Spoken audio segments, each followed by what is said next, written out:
Yeah, it's that time again. Y'all done messed up now. New media. Oh my gosh, we back. Stream King, King of things. And I means what I say. Hey, what up, everybody? Oh man, I love my job. I enjoy what I do. Gang.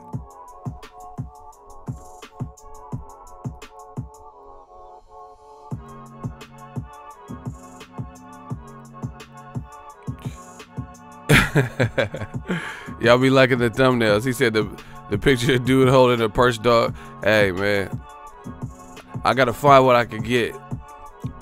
I had to Google this man. Yeah, he had that Paris Hilton dog with him. He had that, you know, the dogs look like Marlon and Sean from White Chicks would have it. I'm gonna totally have a BF. That's bitch fit, by the way. Oh my God, new media is destroying y'all. And y'all know it. Yeah. Death Row East. Believe in that. Y'all ain't got no more excuses. One by one, we slaughtered them. All them excuses. From the Dazn price hike that I warned you about. Y'all said I was lying. Yeah. Y'all said I was lying. I remember that. The words of Scarface. You need people like me. So you can point your fucking fingers and say, that's the bad guy. You need people like me. Huh? Okay. You need people like me. I'm the bad guy, right? I'm all of what's wrong in boxing. I'm biased ego, they say. Gang. We got to talk about him. Tyson Fury could have fought Deontay Wilder. Actually, he was in negotiations to fight Deontay Wilder, but he had to pull out. Pull out game 6. Gang. I said the pull up game 6. Tyson Fury versus Schwartz. Get it. Hey. I said the pull up game 6. Tyson Fury versus Schwartz. Top rank. Top rank. Yeah, that's not really.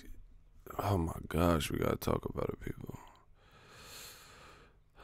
In the words of Roy Joe, didn't want to have to do this, but y'all made me.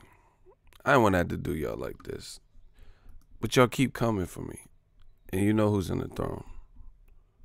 The Bay Area's own. Y'all should have. That's okay. Okay, man. Point your fucking finger at the bad guy, man. I told you we working. I will not stop. You know, I feel like Arnold in the Terminator, the first one, not the T-1000, the first one. Arnold was pulling up at nightclubs looking for Sarah Connor, and pulled up with the stick. Remember, Arnold pulled out the stick in the club. We are not stopping, bro. Arnold did a shine. He pulled out the stick at the club. Ah, what is doing? Sarah Connor.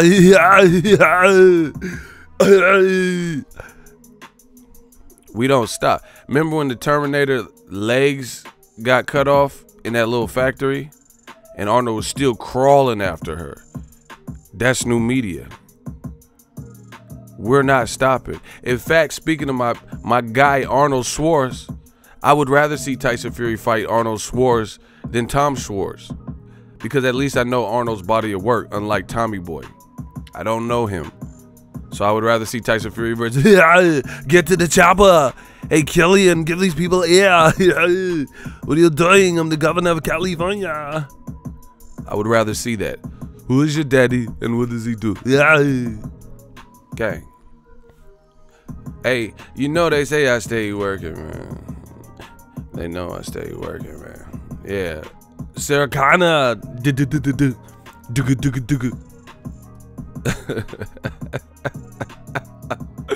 I love my life. You know, God has bestowed a mission, you know, And that's to terrorize all of y'all in boxing with facts. And the cold part about it, I don't even have to lie. Like a lot of motherfuckers, they lie. They had to lie to, you know, try to make some false narrative or fake point. Yeah, we ain't got to do that. Smash the like button. Yeah, hey Tyson Fury. It's not a tumor, Tyson. Oh my gosh, I'm feeling something like Commando, something like Rambo. We strapped up, got all the ammo. Get to the chopper. Hey Dylan. That was the buffest handshake in cinematic history. The way, you know, Arnold pulled up on Carl Weathers in Predator. They both was like oiled up in the jungle.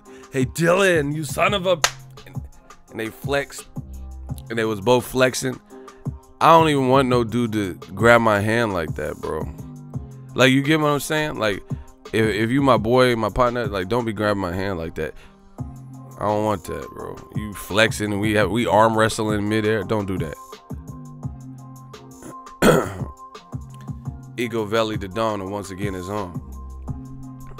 Digital Mob.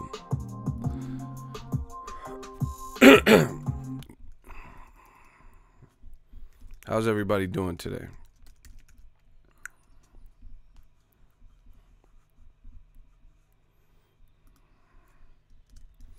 Man, we're gonna talk about it. This job is getting too easy, man. I'm striving for new challenges. But let's do a Boxingego roll call. City, state, zip. You know the rest. Yeah, where y'all at? I can feel it. Let me know, city, state, zip. Let's go. Ready for war, Joe. Hey, we wanna blow they spot. I know these dirty cops that'll get us in if we murder some wops. Hop in the Hummer, the Punisher ready. Meet me at Noodles, we do this. Oh my gosh. Yeah. Crack, buck 'em all. If he move, Noodle shoot that fucking hole. Dead in the middle of little did we know that we riddled to middleman who didn't do diddle. Why Pun kill this like that though? And I fuck with the Dre and Snoop version, but Big Pun had to make a statement on this because this is a classic beat. He said, "Noodle shoot that fucking." Oh my gosh! Shout out to Pun. Harlem, San Antonio, Honolulu, be more where they see more. Yeah, Dirty South, San Antonio, New York. Yeah, tongue twisting. Dead in the middle of little did we know that we riddled to middleman who didn't do diddly. DMV checking in. Y'all got to fight. Shout out to that man from that area, Jared Swiftherd. He trying to wreck shop, prove his greatness. I respect it. Brooklyn, Chicago, Flint Town, 810, Screwston, 77044. He said he's sitting on them acres. PG County, Maryland.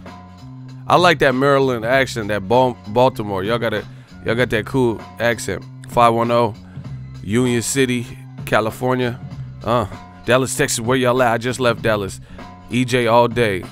Man down. DeSoto, Texas, man down.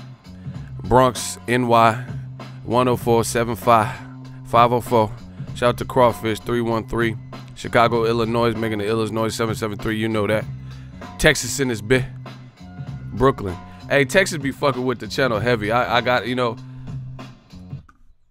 hold on, we got to put some Texas shit on. We got to put some Texas on. I'm sorry, Texas be fucking with the channel too heavy. And they were showing me love in the crowd, man. It was crazy.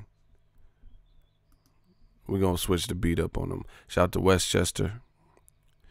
BX. He said, Tommy boy. Hey. Back then they didn't want me. Now I'm hot, they all on me. Shout out to Raleigh, Durham, Austin, South Africa. It does smell like shit, doesn't it? PG County. I said back then they didn't want me. Now I'm hot, they all. My job. Tyson Fury, man. I said back then they didn't want me. Now I'm hot, they all on me. Hey, Southern hospitality is real. And let me tell you about the women in Texas, bro. Oh my gosh. Like this girl, I was like, oh, watch out. Oh shit, that's just cake. I thought someone, like, I thought a midget. Oh, that ain't politically correct. A small person, a little or whatever. I don't know what it's called. But I thought someone was following the girl. I was like, watch out. Oh shit, that's just rump. This how y'all, yeah, okay. That's how y'all doing in Texas, huh? Yeah, the women, they got more wagon they dragging, huh? Yeah. Oh my God. I ain't been to H-Town, but Dallas showed me. Dallas showed me what it was. And you know what the good thing is? Like,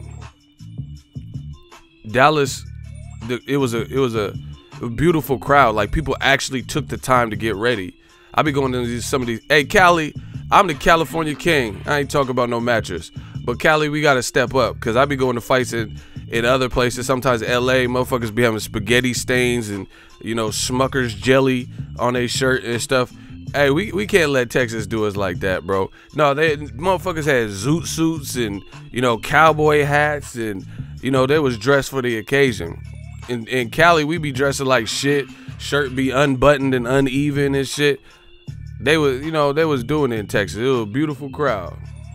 Beautiful crowd. I be going to StubHub, motherfuckers. They wearing the same drawers and all types of shit. Y'all nasty, bro. I love Cali, but I love Cali like I love women, because every kid in LA got a little bit. But hey, bro, we gotta step it up. When we go to Cali, I can't let Texas do us like that. I see what the fuck y'all be wearing fucking No Fear and Gecko shirts. We be too chill in Cali. Like, get that Gecko shirt off. What the fuck? This ain't 1990, motherfucker. And just because you wear Jordans don't make you fly, bro. People in Cali, we think that Jordans saves the outfit. You look like shit no matter what, bro. Nah, bro. Them Jordans ain't gonna save that weak ass fit you got on. We gotta, and it's hypocritical because I be wearing sweats and whatever the fuck I want at fights. But I'm different. I'm media. I'm trying to work for y'all. It'd be different if I wasn't working for y'all. If I wasn't filming. And I was just going to attend. Yeah, I was at the Omni, man. Dallas Omni. 813 Tampa Way. Yeah, Dallas had a beautiful crowd. Man, I met people from my Instagram, like Instagram models. That's how lit it was. Oh shit, yeah. She was like, hey, I think we follow each other. And I'm like, yeah, we do follow each other. You an Instagram model, huh? That's crazy. I go to fights all around the country. I ain't met no Instagram model. I went to Dallas. The Instagram model was there. I'm like, oh shit. I thought y'all hoes was just like didn't really exist and shit. Yeah. They say I'm the realest in the business on that Deontay Wilder shit. You already know what that is. No, really, I met, like, it was crazy. I'm like, damn, I met, like, Instagram work at the fight. They coming up to me like I'm a Beatle or something. Like I'm a Beatle. They treat me like, hey, they treat your boy Ego like I'm a Beatle, son. Oh my gosh. This whole game is like, whoa. Larry London, $2 super chat, whoa. Hey, it goes down in the DM. That's what I'm saying, bro. I didn't even know these were real women and shit. I thought they was catfish. Everybody looked like a catfish to me. I was on someone told me to go on this dating site a while back. I signed up. Everybody looked like Caitlyn to me. You know, if that's your thing, that's cool. That's not my thing. So I was like, damn. So on the dating app, I didn't even look at bios. I don't look at quotes, poetry. I look at that fucking height. Like, oh nah, bitch, you 5'13"? Nah, you Caitlyn. Hey, you try to get me. They try to get me with the Caitlyn. Like I said, I salute everybody, whatever you do in your personal life. All I'm checking for is height. I don't believe in this catfish ass nation. You know, people be catfishing this shit.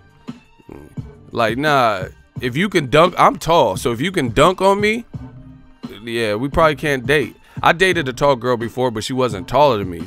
So if you like Dominique Wilkins and shit and reverse it. Like, I ain't dating you, bro. Cause you a bro. That's just not my thing.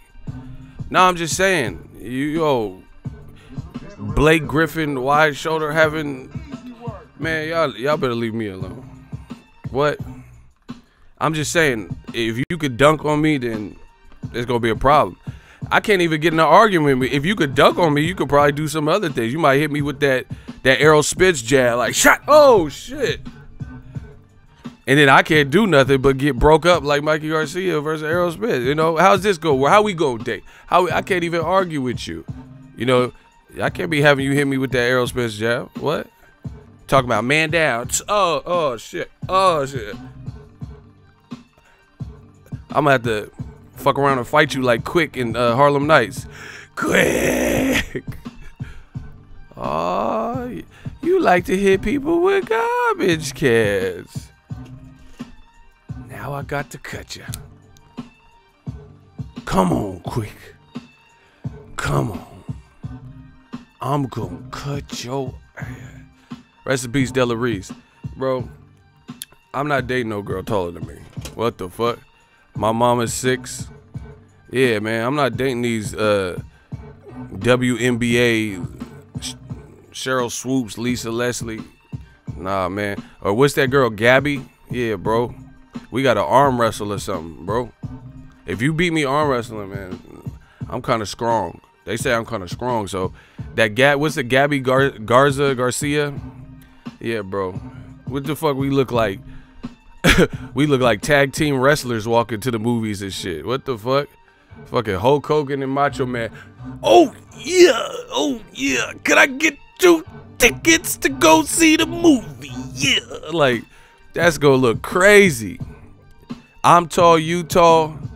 You know, you built like Gabby Garza, Bolo Young and shit, bro. We gonna look like tag team wrestlers out this motherfucker. What? I'm just saying, what does that look like? We go to the movies, bro. Just me and you. Yeah, can I get 2 tickets for Creed 2? Yeah. Oh yeah. Movie theater butter with the popcorn. Yeah. Hell nah, bro. What? Listen, I love listen, don't try to twist this. I love everybody. I don't care your sexual preference. That's you. But I'm just saying, like, hey.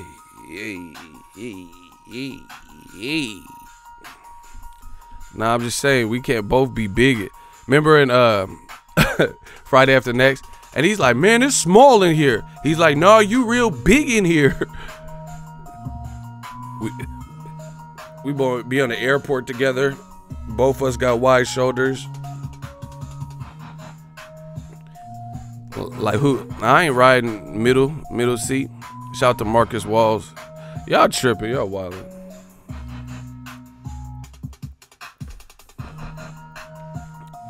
Hey, you know who was there though? Hoops was there. She's sexy. Hoops was at the Spence fight. Yeah, she can dunk on me. I'll let her. Yeah, okay, Hoops. They call you Hoops, huh? Let's love and basketball. Let's play a little game, huh? Let me play for your heart. Hey, movies be fake as fuck. Talk about some love and basketball. And Omar didn't even want to be with her. Do you know motherfuckers will Vince Carter dunk on you? That fake ass movie. I'll be playing her hella hard.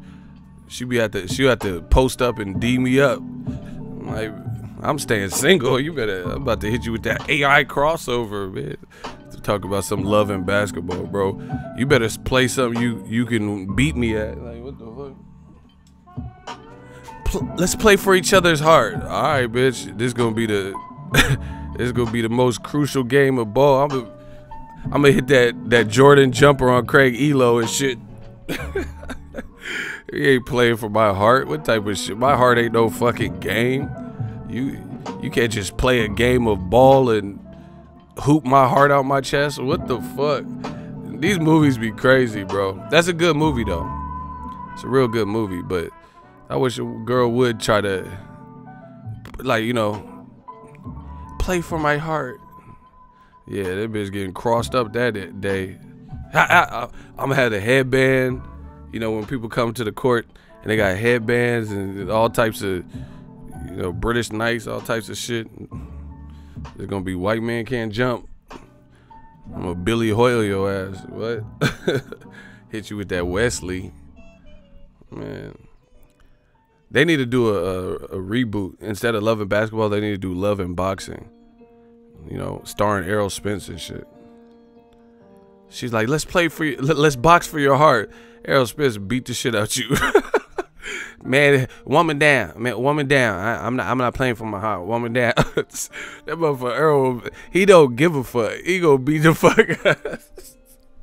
Hey, that would be a trip if they did. Like, listen, I love women. I don't believe in domestic violence. But I'm just saying, don't make no love in boxing. Errol Spence will fucking beat your guts in the real way. That motherfucker with them body shot hit you with the jab. Oh shit, you're not beating her. I interviewed with Clarissa Shields. She was like, I see Errol.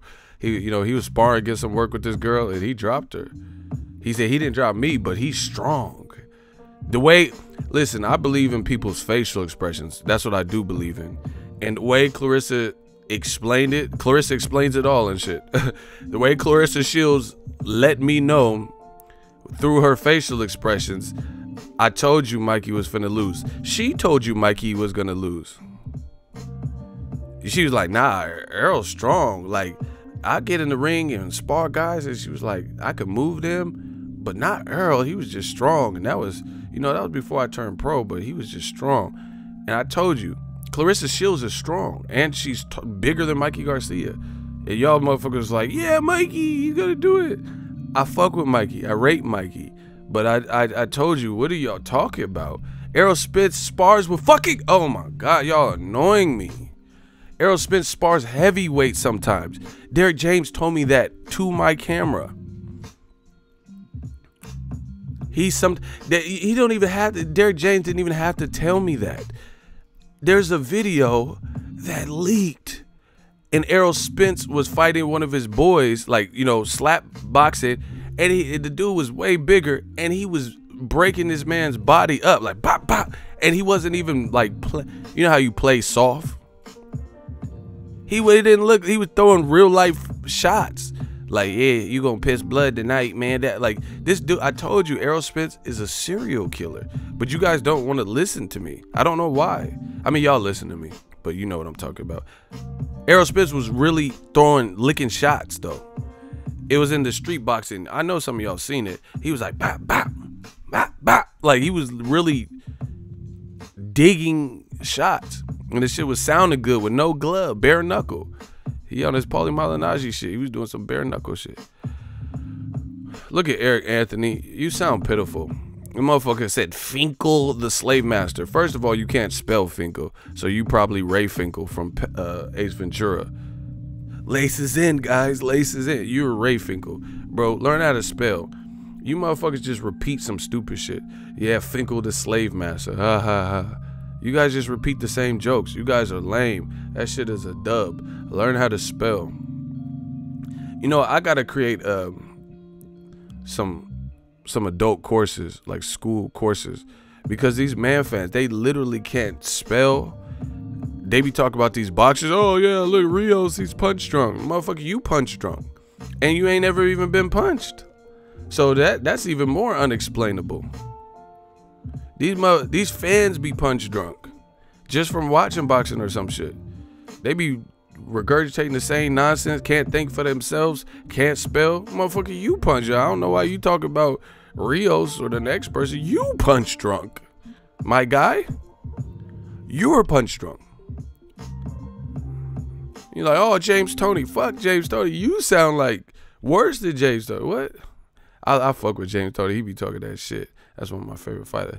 He's like, the bitch clothes, excuse me, the Klitschko, I'll fight the Klitschko. Like, James Toney be talking that shit. See, if y'all don't know by now, I like when people talk a little bit of that shit. James Toney was lights out. That man would fucking destroy your world. When he got at Jim Gray was so funny. Jim Gray was like, oh, Tony, bro. He's like, why you walk up on me, dog? I don't even like you like that, dog. That's that Grand Rapids. Yeah, that's that Grand Rapids. That's that Grand Rapids right there. That motherfucker said, hey, why you walk up on me, dog? I don't even like you like that. How you just tell the Showtime commentator, why you walk up on me, dog? That's that Grand Rapids right there. Man, that Eric Anthony is punch drunk. That's why my shooter. Errol can't KO a lightweight Spence. That shit was corny, bro. He'll KO your ass, bro. And see, some of y'all never knocked out a human anyway. Like, you've never been in a fight yourself to the point where you've actually slept somebody and know the feeling. So what are you talking about? Man, this internet shit crazy. I try to tell y'all this shit. Burger King. Oh, we having a party. We having a party.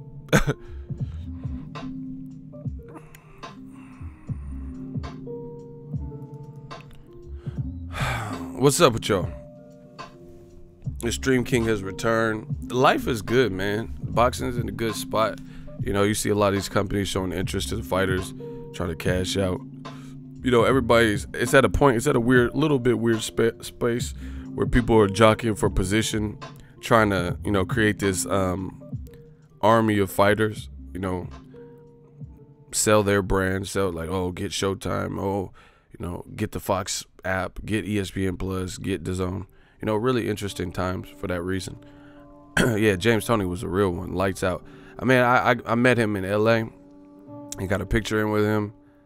Bro, these are the highlights, you know. Evander Holyfield, James Toney. He actually beat James Toney, beat Holyfield good. Man, Winston, it's not even worth it. Floyd didn't KO Marquez. Does that make him less great? I mean, real talk, Mikey Garcia didn't KO Broner, and he was winning the fight.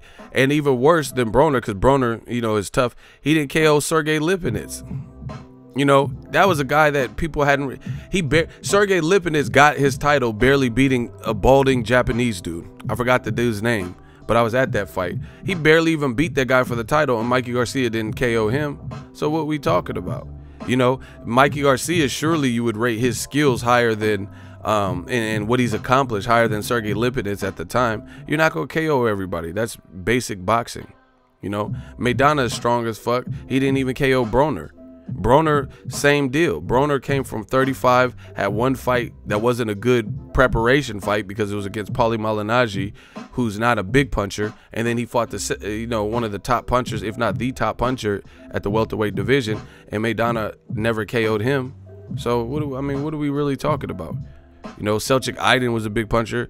Guerrero was on a 3-year absence, moved up to welterweight. Selçuk Aydin lost and didn't KO him. You guys sound stupid. Once again, you continually say stuff that let me know you're not on the level of Ego's Army or new media, because you say dumb bullshit and make horrible comparisons and compare, you know, apples with D batteries, 9-volt batteries, shit that don't even like that Eminem song. We are not alike, is not alike, you know, when he was comparing all those things that were different.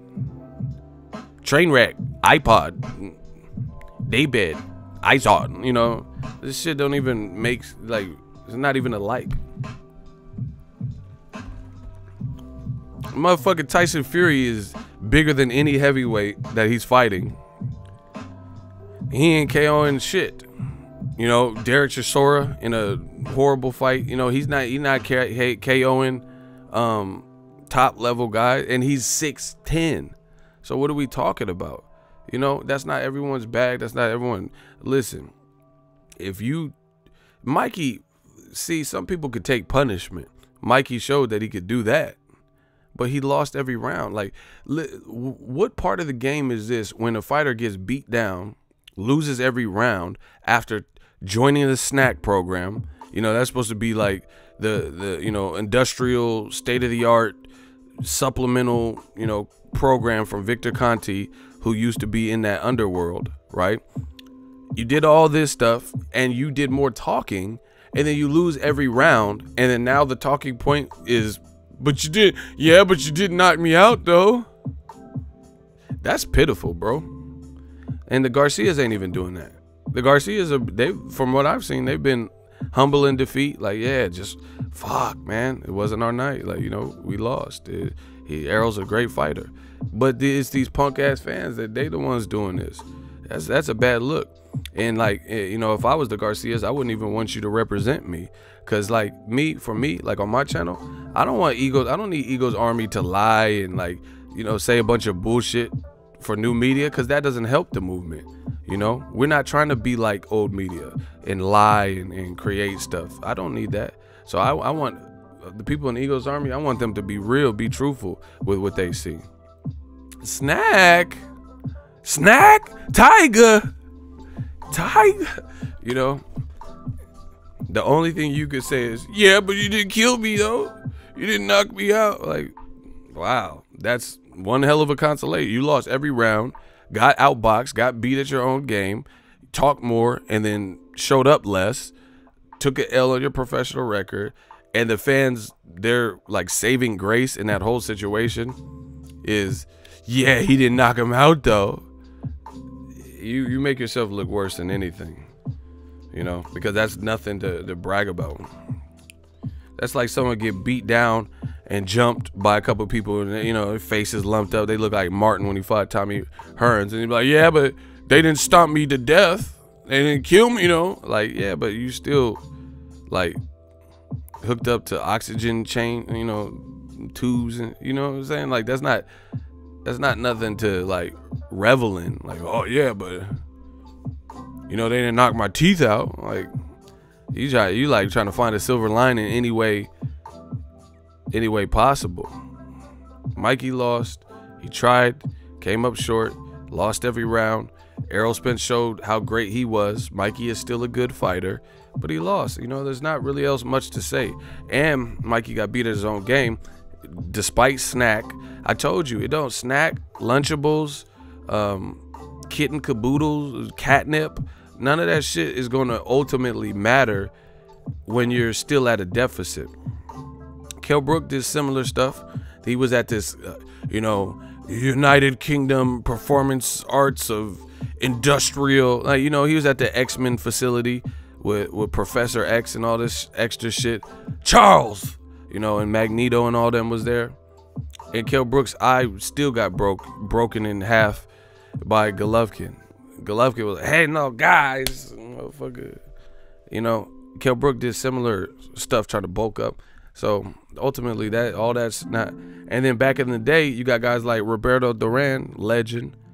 He didn't probably have all these like industrial fucking training courses or, you know, whatever available to him, and he still beat Sugar Ray Leonard. So once again, you guys continually prove that you don't know shit about boxing.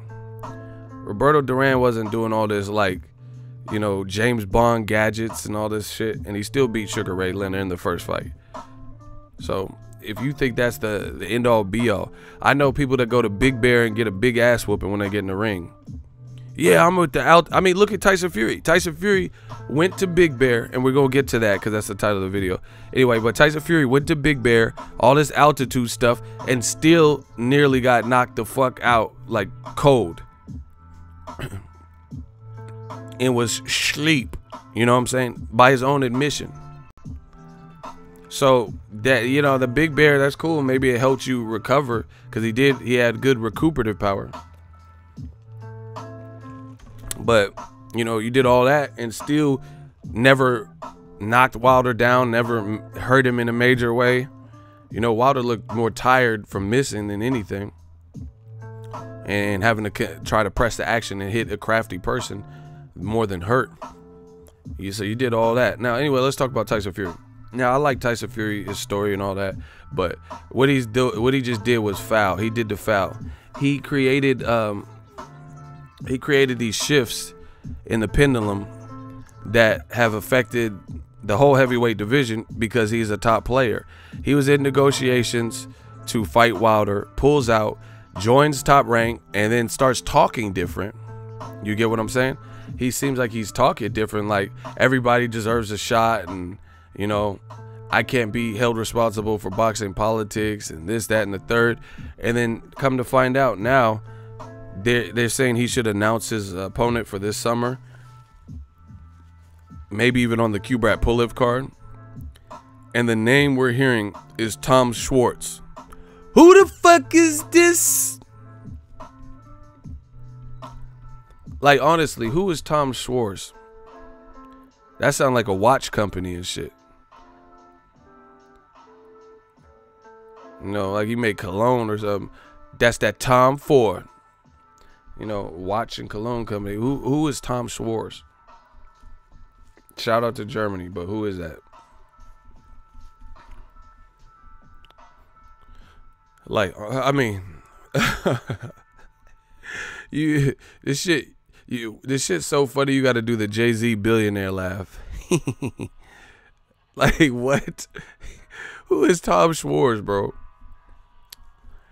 And then, like, old media is so desperate, and they leaking and wounded.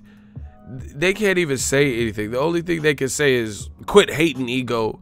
Let Tyson get his money, because they know what the fuck I'm saying is true. Who is Tom Schwartz?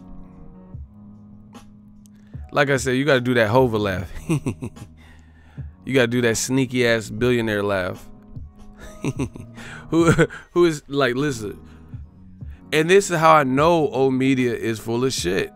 Because if these people were so legendary and so ready for the moment, then we would be hearing the conversations with their names. We would be like, man, I can't wait to see Dillian White versus Tom Schwartz.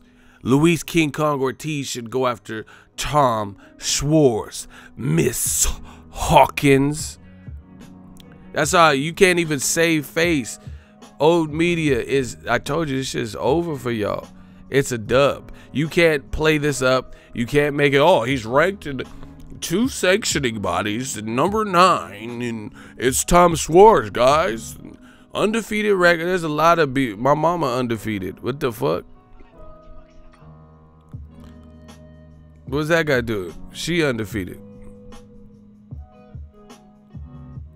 Conor McGregor was undefeated when he fought Floyd. You know, come on, bro. A lot of people are undefeated if you ain't fought outside of your immediate region. If you only fought domestic competition with no names that, like, I went to his record, the boxer, and you know, he might be good.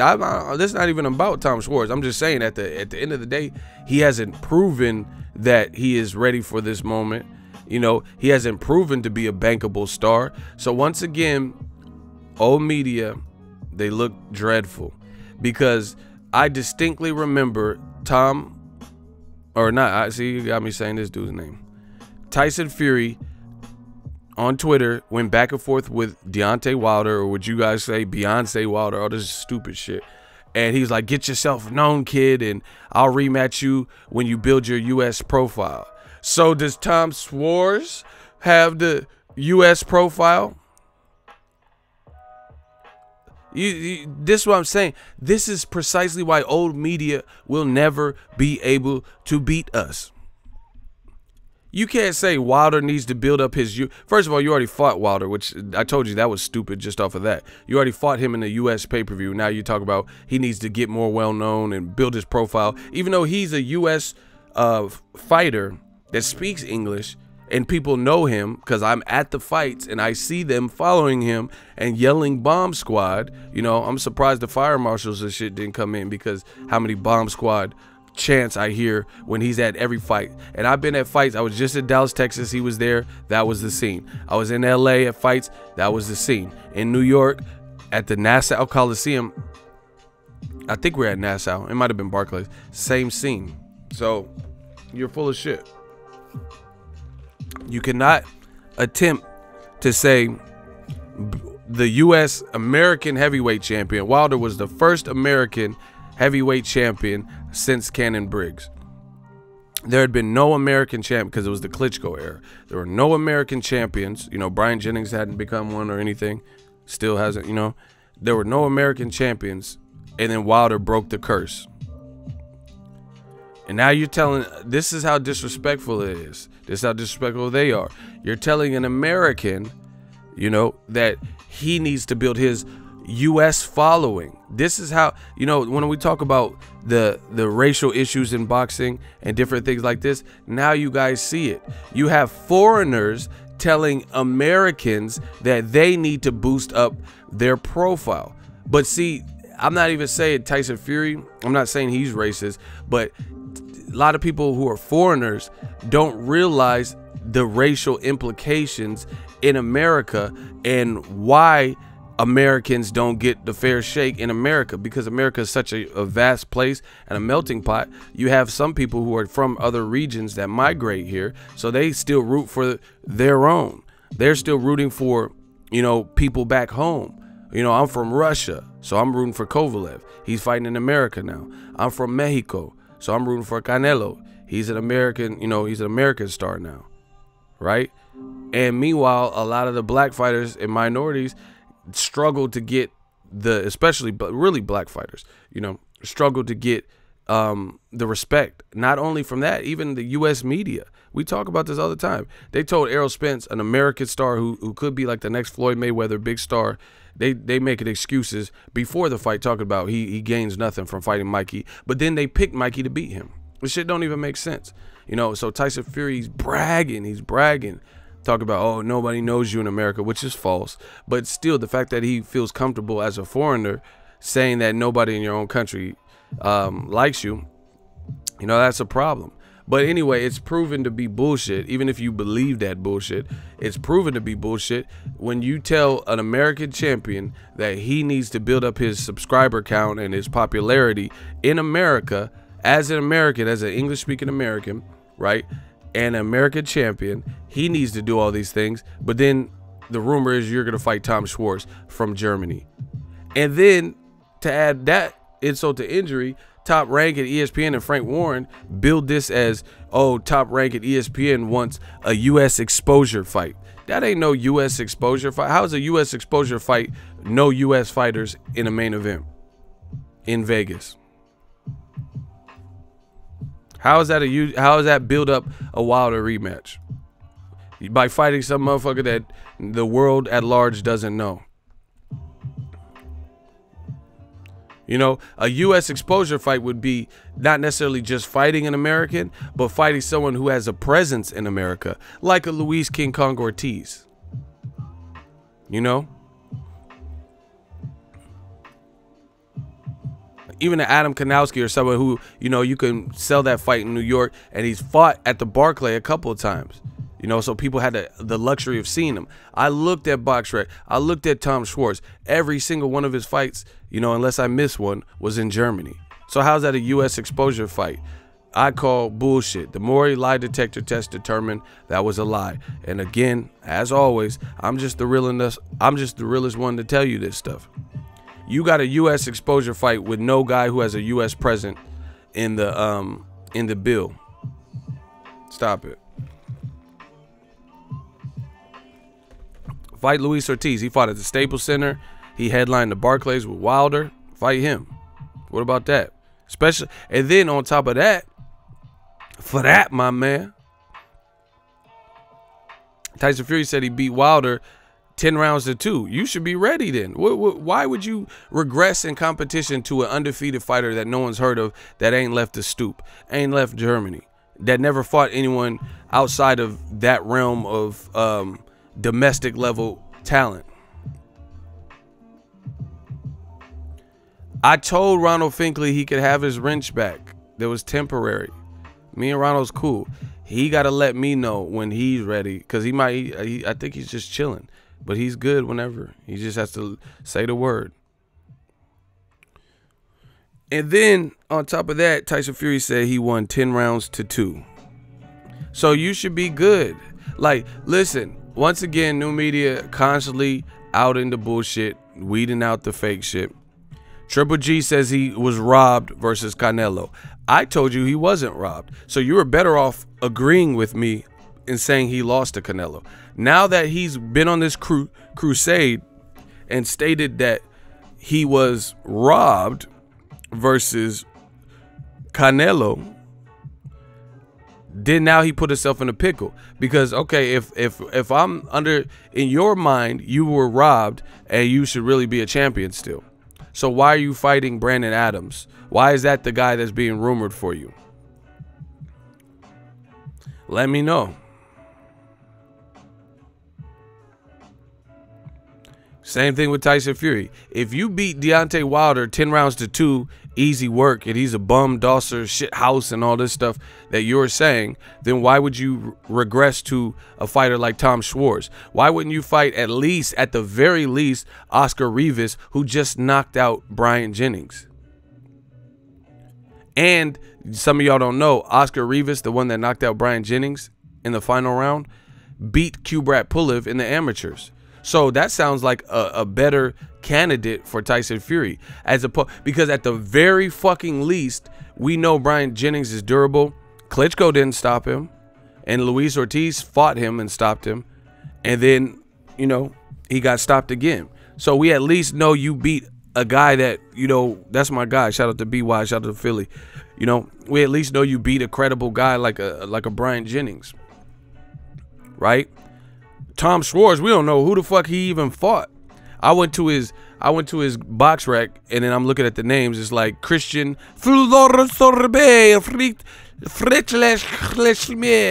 like, I don't know none of the names. It sound like Charlie Brown principal and shit. I don't know any of the names he fought. So once again, this don't make sense.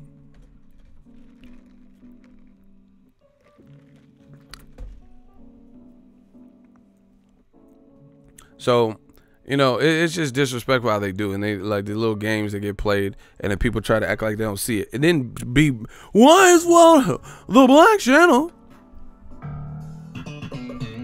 The Black Channel. Why would one? No, no, no. Why would Deontay Wilder fight Dominic Brazil?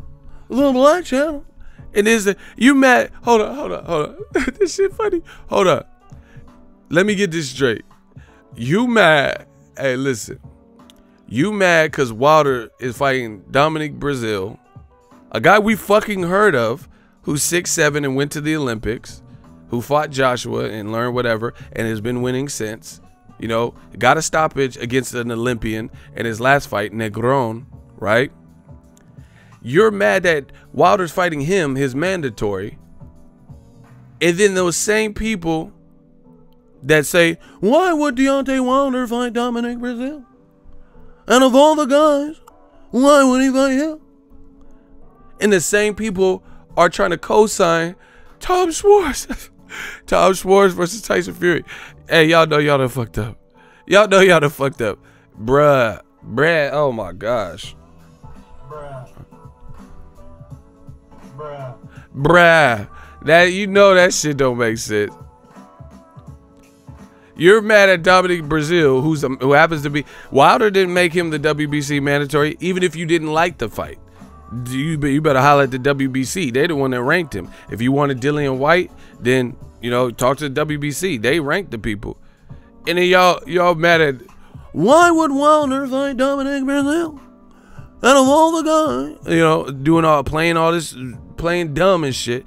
Listen, you can't even get mad at Anthony Joshua. He fighting Gerald Miller. At least we know who the fuck that is. Gerald Miller is 317 pounds. So, you know, Wilder and the Black Channel, you know, Wilder and Joshua have fights, you know, that you have to respect a whole lot more than this.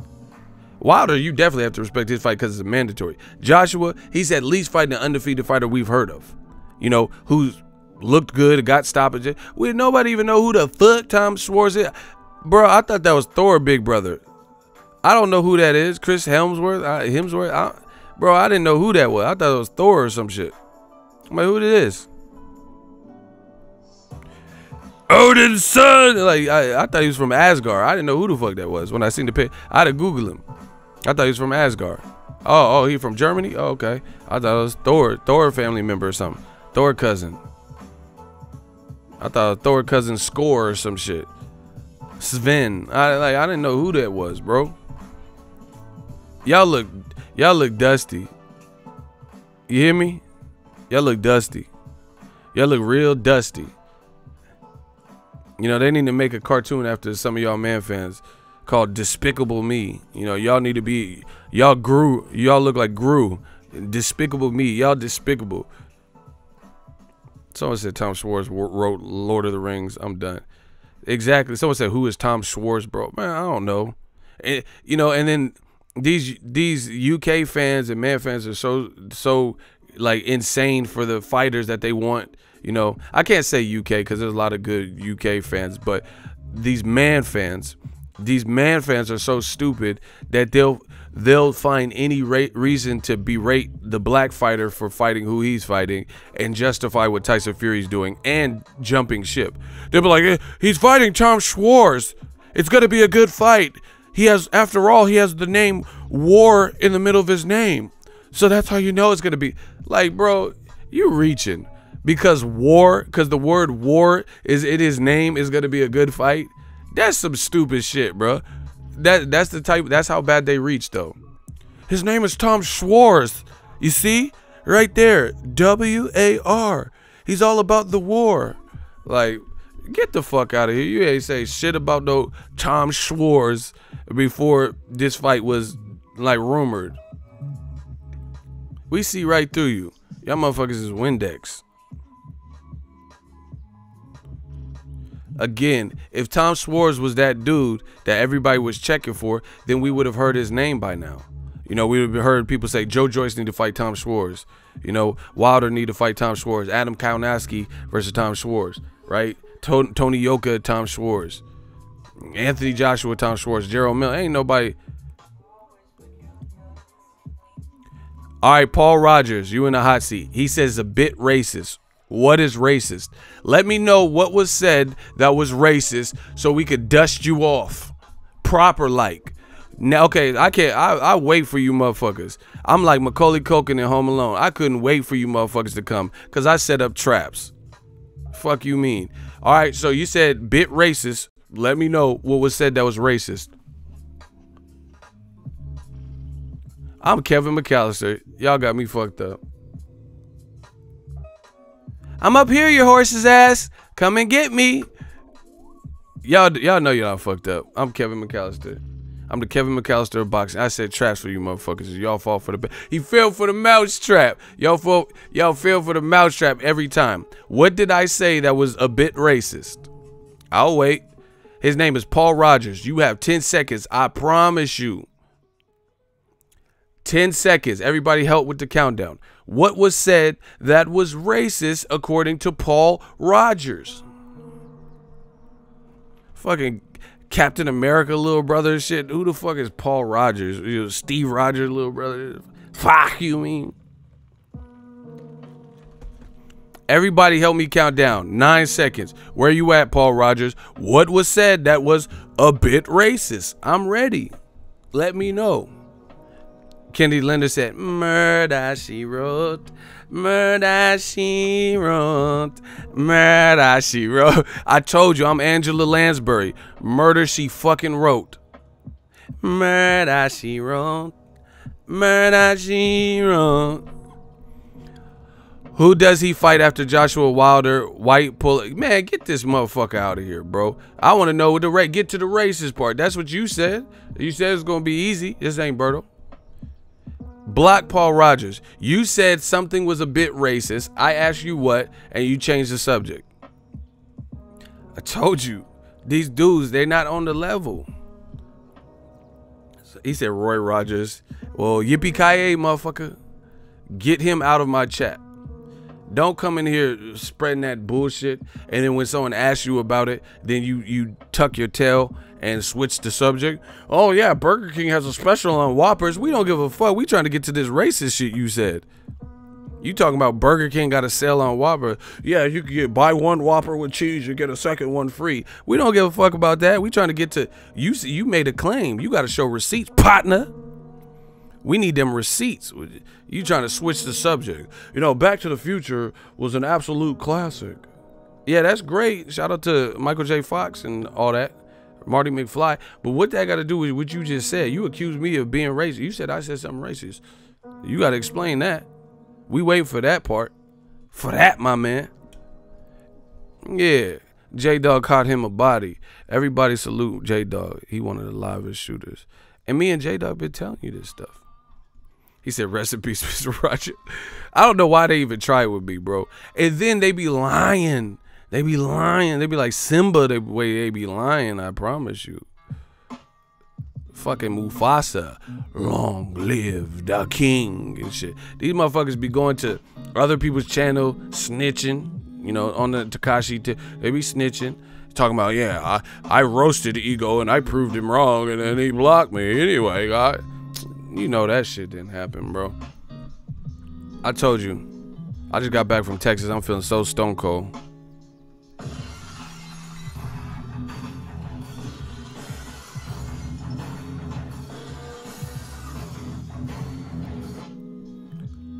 I'm feeling stone cold. And that's the bottom line. I don't even know why they even come here anymore.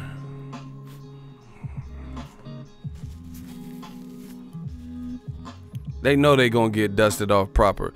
And we got a perfect setup. You know, we got me, I see stuff. Then I got my shooters to help me police this stuff. You're not coming here with all that wild shit. You know? You're not coming here with all these wild accusations and shit. That's cool. You call me whatever you want until it comes time to prove it. Then we gonna see. We gonna make a man of you today.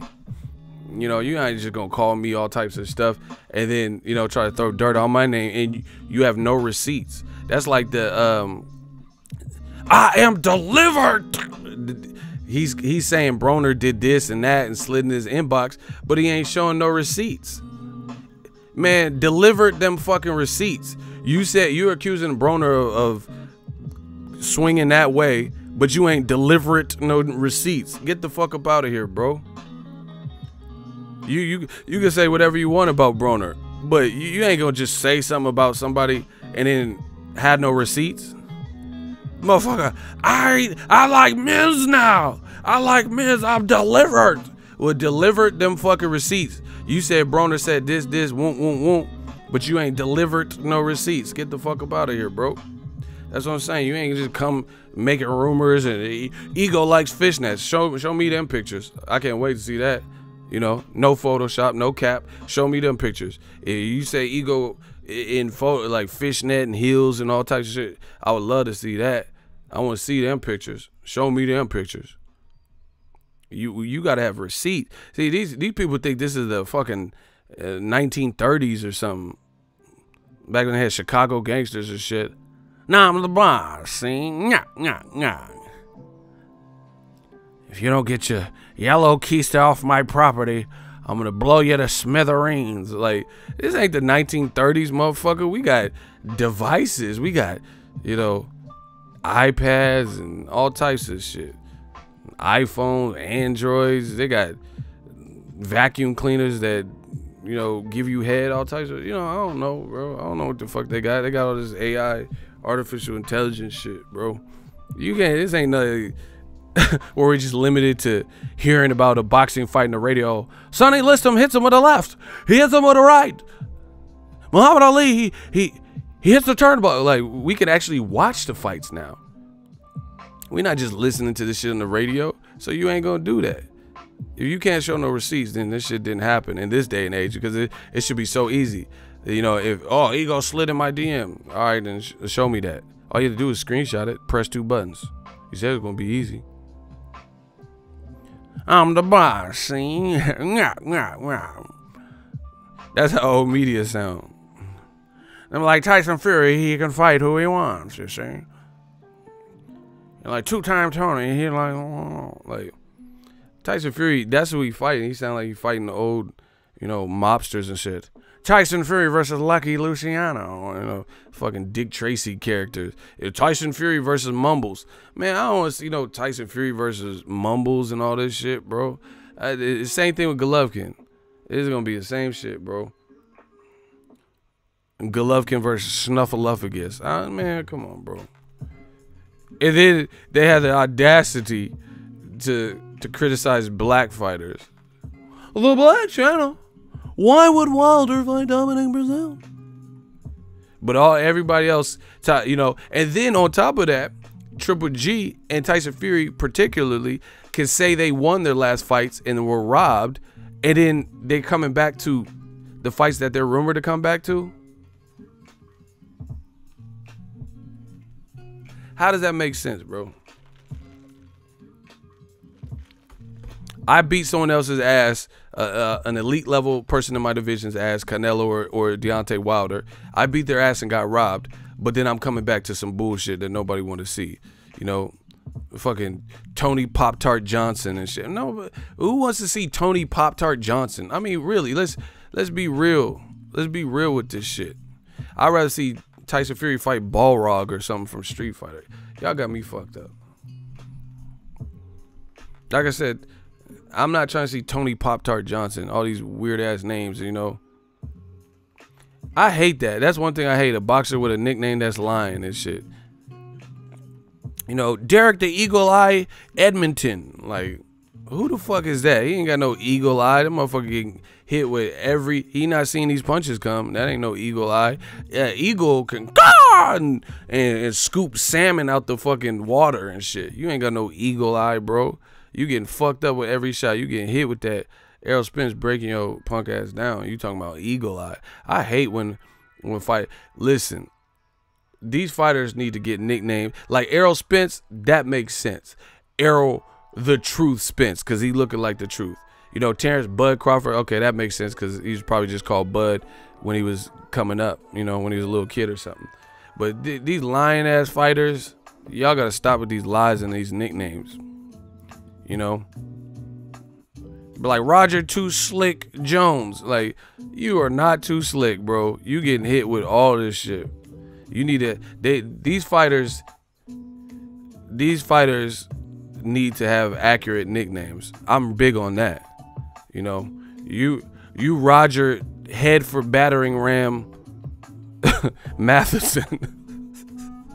You know, Blockhead Jones. You block all these shots with your fucking, you biodome, because your head is a walking target. You Henry the Heavy Bag Henderson. Fuck you mean? I hate these lying ass nicknames, bro. See, y'all pissing me off. I've been pissed off lately. Y'all got me fucked up. You Kenneth Come and Kill Me Kniff. Get the fuck up out of here with it. Like, I like fighters when they nickname match it. Like Pernell Sweet Pea, that shit just flow. And he was sweet in there. That man was laughing and doing all types of shit, and you still couldn't hit him. Don't be coming with these lying ass names. Tom, who the fuck is this? Schwartz. Let me come with these lying ass nicknames. Tony, I only fight in Germany, Schwartz. And now Top Rank's gonna give me that bag because we trying to avoid Wilder. Schwartz. That, you know, these are more accurate names. You know. Jeffrey, I got 800 Instagram followers. Johnston.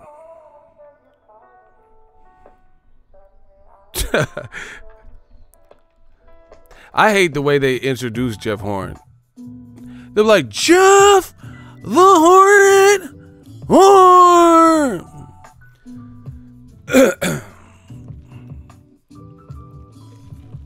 Sergey Monkey Shirt Kovalev. You like them monkey shirts? He need to wear that to his ring walk. Be you. Wear that monkey shirt. That Adonis Chickens and Monkey. Wear that monkey shit. Wear that monkey. Sergey the Monkey Shirt Monkey Man Kovalev. Wear that shit. Bro, I'm so sick of y'all. It's like, man, it's uncanny. I'm just sick of the bullshit. Danny, my resume is better than yours, Garcia. That motherfucker got a resume and y'all sleep on it talking about some cherry picker. Stop it. Triple G, I'm fighting 154 pounders. Golovkin. You know, Even the Mexican style moniker didn't really make sense for Triple G, because he doesn't fight how. I don't believe in Mexican style, because I don't think all Mexicans or people like fight that way. You know what I'm saying? They don't fight no type of way. It's you fight how you learn to fight. You know what I'm saying? But anyway, even what they describe Mexican style at, that's not what Triple G does. He might try to do that, and if he can successfully do it, then he'll bulldoze you. But he didn't fight no cut. Triple G literally said, no, Canelo, if he runs, yeah, good. It's good to run. He's like, if he come fight, bring forth, yeah, that's good. It ain't good because he did do that, and you didn't have no answers for it. So what are we talking about? Triple G said, I don't care if Canelo runs or if he sits there and wants to bang it out, pause. I'm good with either. No, you ain't. Because Canelo gave you everything you wanted in that second fight. You said, I hope he don't, run and all this stuff. Canelo didn't run. That motherfucker, I was born ready. And he pulled up on you at the face-off. That motherfucker Canelo put his head all in your chest and shit. So you don't, like, that's not truthful. See, Errol Spence, he says what he said, I don't care if Mikey want to box, he want to brawl, it don't matter. And he showed you everything Mikey did, he had an answer for it. That's not what Triple G be doing. Triple G don't. He like, yeah, if it's good. If he wants to run, he prefers that. He prefers the guys that move, like Willie Monroe and shit. But he don't like getting backed up, and Canelo showed you that and exploited that. Now Jacobs is a real one. LG Fighter says no real ones, but Canelo. Jacobs is a real body on Triple G's resume. I find it insulting that Triple G keeps his Mexican style. Man, he's Taco Bell style. They call it Mexican food, but that's not actual Mexican food. I've been to Mexico several times. That's not, Taco Bell is not a prevalent thing in Mexico. They don't have Mexican pizzas and all this weird shit. The new hot dog taco. Doritos Locos hot dog taco. They don't have all that shit in Mexico. So that's Taco Bell style. It's your rendition of what you aspire to be, or the style you think you're fighting right now. But that's not authentic. It's not authentic to, like, you don't even train in Mexico, bro. Like, who does this shit? This country is crazy. How you just claim some shit? Like, how you just claim some shit? Like, so you an Italian man from New York, and you're like, oh yeah, I'm Vinny the African booty scratcher style. Like, how do you know, bro? You never even been to Africa. Africa. Find another way. Malaysia. Like, how you know you that style? You ain't never even like been there. You don't train there. Like, what are we talking about? Like, this shit is crazy, bro. I would never do that out of respect. I would never go and talk about I'm Russian style. Or like, I'm comfortable in my own skin. Why would I don't train in Russia.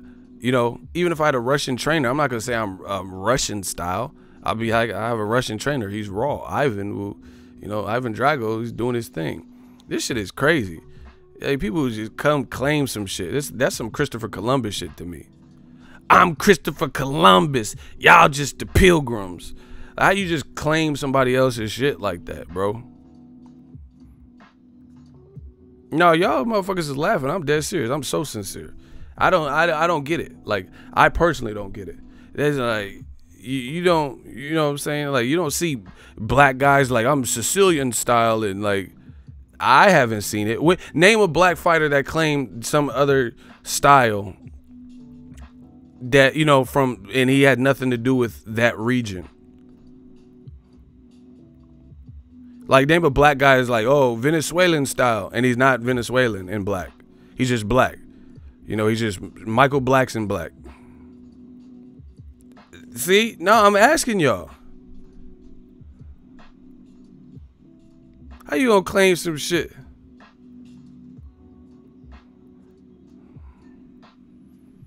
This shit crazy, bro. That's like me saying I'm Macy style and I'm unemployed. Like, what? That doesn't even make sense, bro. You claiming a store you don't even work for. Yeah, Walmart style. But you work at Walmart? Nah. I work at GameStop. Then what the fuck you talking about Walmart style? You GameStop style. Like, what? Man, y'all got me fucked up. This shit don't even make sense. I'm just gonna go to a hospital and be like, yeah, I'm Doogie Howser. I'm Dr. Ego. Like, just because you put on a doctor... a doctor shit, that don't make you no fucking doctor. You know what I'm saying? Hey, you can't just come and claim some shit. I'm gonna go to Universal Studios, you know, the lot where they actually film and shit, and then I'm gonna be like, yeah, I'm director style. They be like, oh, this the director? No, we never seen him. Security? Nah, director style. Hey, it's fucking director style. Like, how you director style? You just trespassed to get here. What? This shit is crazy, man. These motherfuckers talk about director style, and you ain't even the director of the sitcom or whatever. You just jumped the fence. You hopped the chain link fence, and now you talk about some director style. Yeah, you got the movie slates and shit. Cut. They're like, who the fuck is this? Director style, like executive producer. Hey, no guy, like, bro. That's what I'm saying. Canelo fighting African style, bro. These motherfuckers, this shit don't even make sense, bro. I'm from Cali. That's like me saying I'm Brooklyn style, yo. You know, a fucking Bed-Stuy style. Like, how am I Bed-Stuy style? I never grew up there. Fucking Brownsville style, motherfucking Bronx style. Like, that's not how. This shit crazy, and y'all buy this shit. You know, I show love to Brooklyn. I got people out there. I show love to New York. So that's a difference. I pay homage. I don't try to swagger, you know, and claim some shit. Do you get what I'm saying? I pay homage. Paying homage is different. I remember they had Salvador Sanchez. I rate Salvador. That's my favorite Mexican fighter over Julio Cesar Chavez Sr. I know that makes some people mad, but fuck you. That's my opinion. I like Salvador Sanchez. His light was extinguished early, you know, unfortunate, untimely demise. But that's my favorite Mexican fighter of all time, right? Then I remember he had a family member, and he was like, he had the Salvador Sanchez kind of like fro, and he was horrible. He was horrible, bro. And I was like, damn. You're not doing the name justice like that, though. I seen him get a fight. He was getting rocked and shit. I was like, oh, damn, this is not good. You know what I'm saying? You can't just claim just because of the name and then, like, act like you, like, the next coming of that. Yeah, I mean, I love Brooklyn. A lot of my favorite rappers come from Brooklyn, to be honest. Jay, Biggie, Fabulous. It's getting hard to dodge the women, but I'm still pitching hard white balls faster than Roger Clemens. It's the kid with the O that's as large as lemon. When it comes to selling trees, I'm as large as Timberland. My lawyer got my charges slimming. He said the only way I'm going upstate if it's in laws is swimming. Pull out the garage like gremlins. Her knives we trimming. Just a minute. Now I had a projects trembling. Fabulous. I'm more than rap for my bucks. Keep 2 9s on me like Warren Sapp from the Bucks. The word I'm balling. Hey, Fab was killing. That man Fab, his old shit, man, this dude is underrated. This dude, Fabulous, said, I still pull through the sky with handguns as big as the one RoboCop pulled from his thigh. Oh my God, that man said, I still pull through the sky with handguns as big as the one RoboCop pulled from his thigh. Y'all gotta listen to that old.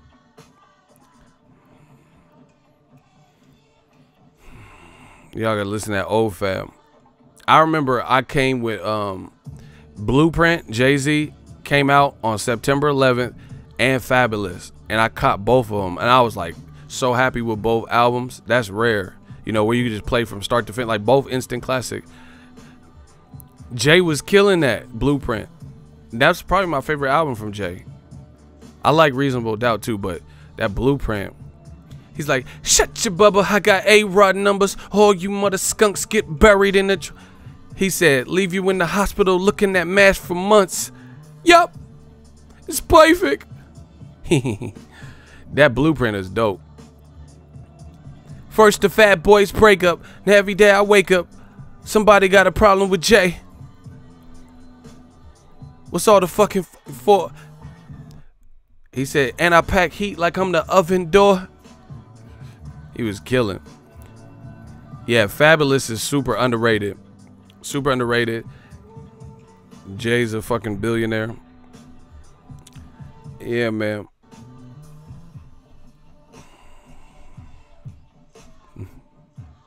These comments are funny. King Flack, why the fuck you cussing me out? Y'all crazy. Fabulous was a spelling bee champ in school. F-A-B-O. That motherfucker, F-A-B-O-L-O. He literally, when he first came out, he spelled his name on every track. It's like Lil Mo, Fabulous, F-A-B-O, hello, U.S. That motherfucker was really, he really did spell his name on every track, bro.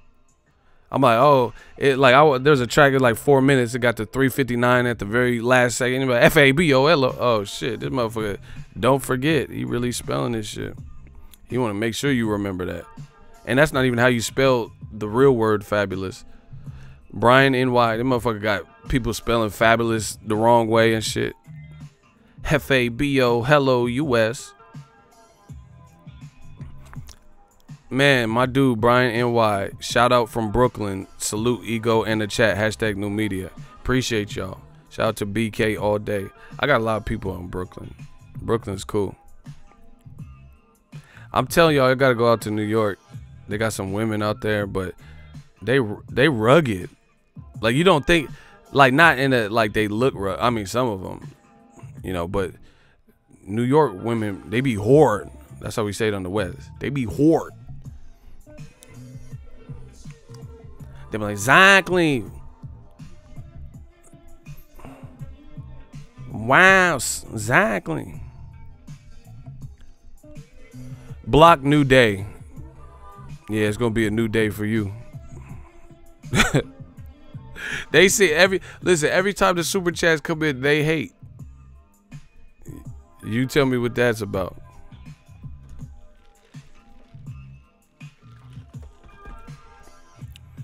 Yeah, block new day. Make sure he don't see a new day in this chat.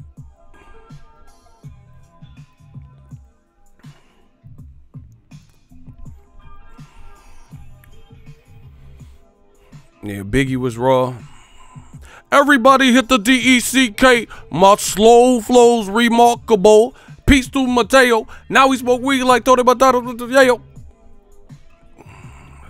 Biggie Smalls is the wickedest. Niggas think I'm pussy. I dare you to stick your dick in this. If I was pussy, I'd be filled with syphilis, herpes, gonorrhea, chlamydia. Getting new day, you are a hater. Man, let them hate. They always hate after super chats. I'm telling you, that's what they really mad at. They really mad. They like, damn, he gets to do what he wants for a living, and they pay him for it. They not only does YouTube, Google pay, the super chats is paying. They be all in the video.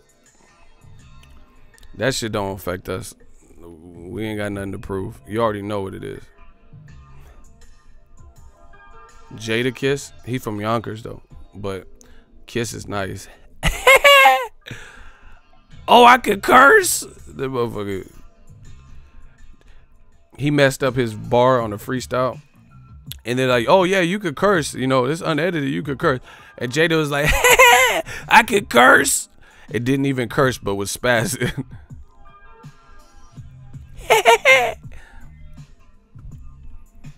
Knock yourself out like you boxing yourself.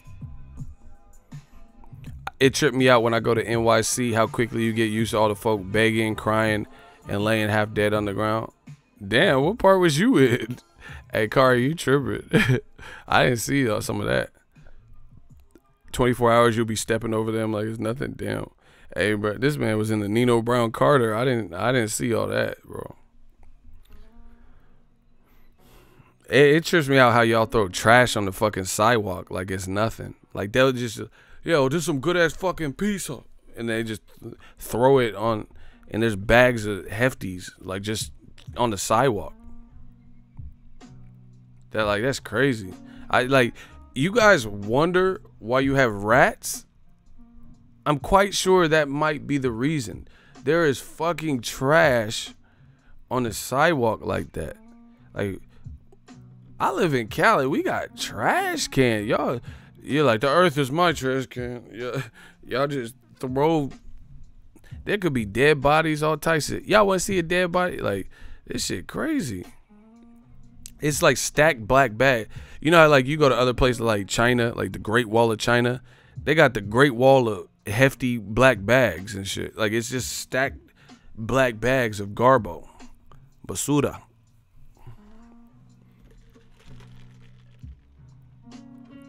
Eric 415 was good. The trash is ridiculous. Yeah, it was fucking Jeff Goldblum and the Fly be in there and shit. I'm throwing up in powdered donuts. Seth Brundle. Yeah, that trash shit. It always shocks me out. And like people be at McDonald's and be like, yo, where is born? And they just throw the shit on the. I'm like, damn. I don't know. That's not how it goes in Cali. You might fuck around and get a ticket in LA or some shit, just throwing some shit if a cop see you. Man, they got them penitentiary rats in New York. You gonna eat your cornbread? Nah, not lie. Nah, you can have it. Big ass fucking rats. Master Splinter ass rats.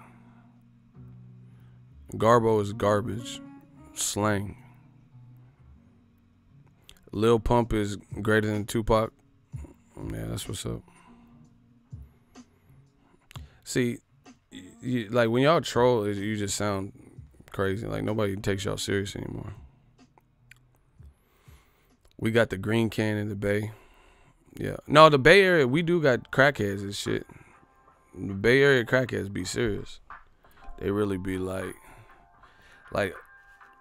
it's scary almost. Like you drive to Oakland at night, there'll be like sections where there's like no traffic lights. It's like super dark.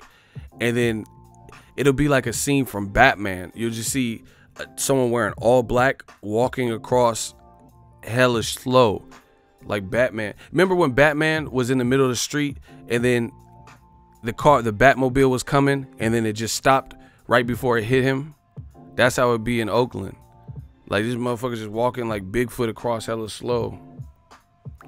They got that O.J. Simpson walk. I kill again. Like it's crazy.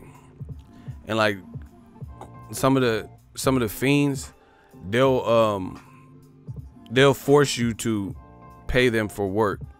You know what I'm saying? Like it's just weird shit, bro. Like I remember me and my boys went to this club in San Francisco, and then we got out and this bum was like sitting in the parking spot. Like there was an open parking spot and he was sitting there. He's like, y'all want to park here? And then we was like, yeah. And he was like, all right, back that bitch in. And he was like direct. He was like, you know the people have on the runway at the airport. He was like directing us, like, all right, back. Come on, mo. And we back at. And he was like, bro, you ain't no park. This ain't no valet, bro. We gave him some money, but that was some bullshit. You set us up. Like he the parking commander or some shit, bro. We thought he was just helping. The motherfucker wanted the money here. Oh, this shit ain't free.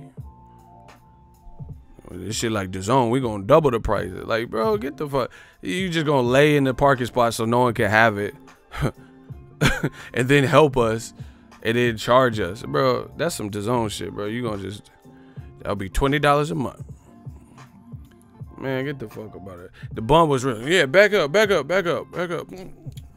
Like, bro, if you don't sit your fucking night like this ass down, fucking Eddie King Jr., bro. These Bay Area crackheads are a trip. They be on that town dope, bro. I don't know what they doing in that, but that be that town dope.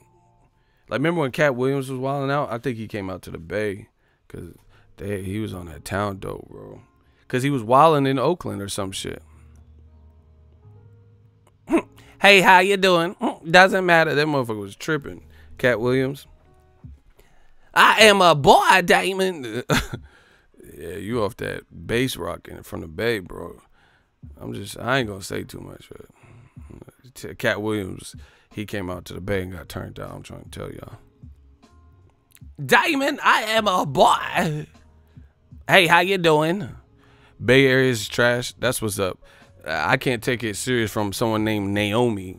What the fuck? Naomi, motherfucker, you owe me. Get the fuck out of here. See, people say stuff about the Bay, but they don't come to the Bay and ever do this and ever say that. Like, bro, guys and girls, I'm trying to tell y'all. You always hear people, oh yeah, you're San Francisco, you guys are all this way. All right, go to San Francisco and start talking crazy. I promise you. That ain't gonna be what you think. Bay Area is chill as fuck, but that is not the spot to be. It's just not the spot.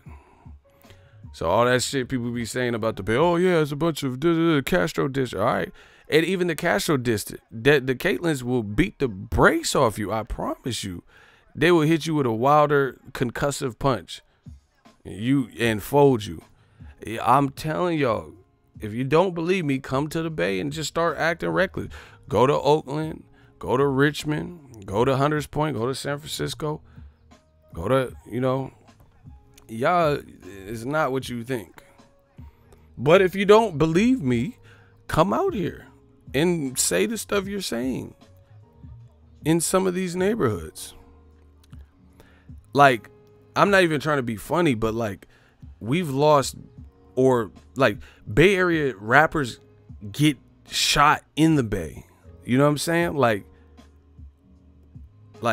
Jacka got shot and killed in the Bay. Keep the sneak. This shit is not for play. But I'm sure every hood's like that. Everybody got hoods like that. You get what I'm saying? Like, yeah, like you don't go to no place disrespecting. Chicago, Baltimore, Philly, New York, Atlanta. Every place got them spots. So, like, you can Naomi and all that. That's cool. Come to the Bay. That's what's up. Come to the Bay and act the same way. Man, I seen somebody almost get beat. If he would have tried, he would have got beat the fuck up. But I was at a Raiders game. I'm not even a Raiders fan, but my ex was.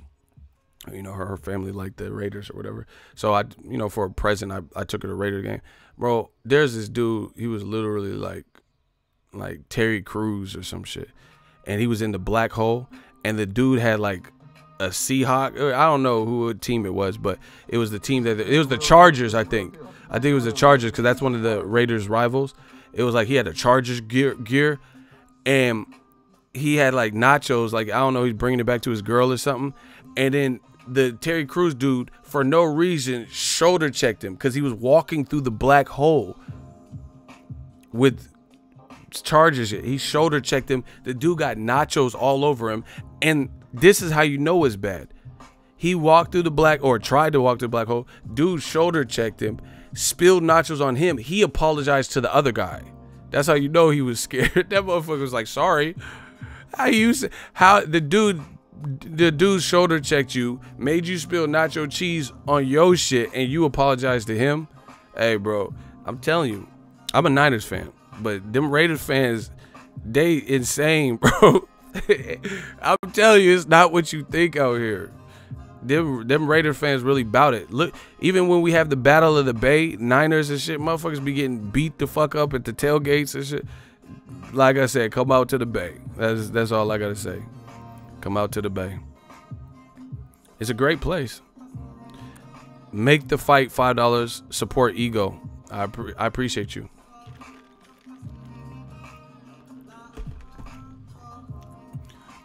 Let's talk about this Dazn thing. Kenji!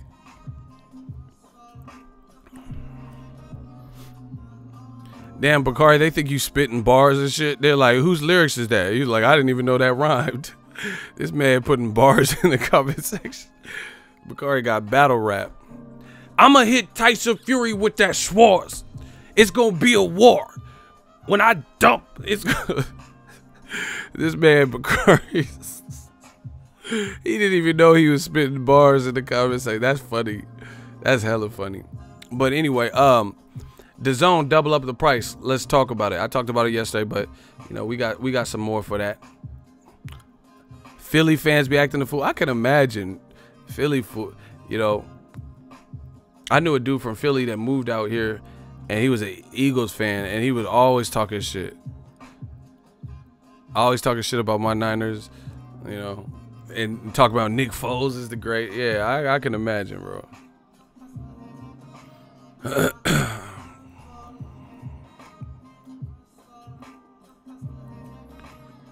Hey, Ego, can you finally unblock your boy? I tell you my page name, it will come to you. Yeah, send me it on Twitter or something. But anyway, Dazn raised the price by 100%. That's double. It was $9.99. Going forward is $19.99. There's a lot of people who are trying to convince me that somehow this is a better deal because it's slightly cheaper, you know, when you break it down monthly. But it's like, bro, a lot of you guys are pawns. And I'm going to explain why. Dazn has an outrageous monthly price because they noticed the trend, which I don't understand why they even came out with the business model that they came out with, because I seen this a mile away. People, the trend that their research showed that they realized was that people were coming in and out for the big fights. You know, oh shit, my boy Canelo's fighting.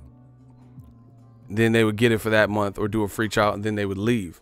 So now they're trying to restrict that, and the way they're doing that, the way they're trying to restrict that is by making it more of an ungodly price for per month. You know, $20 for an app per month.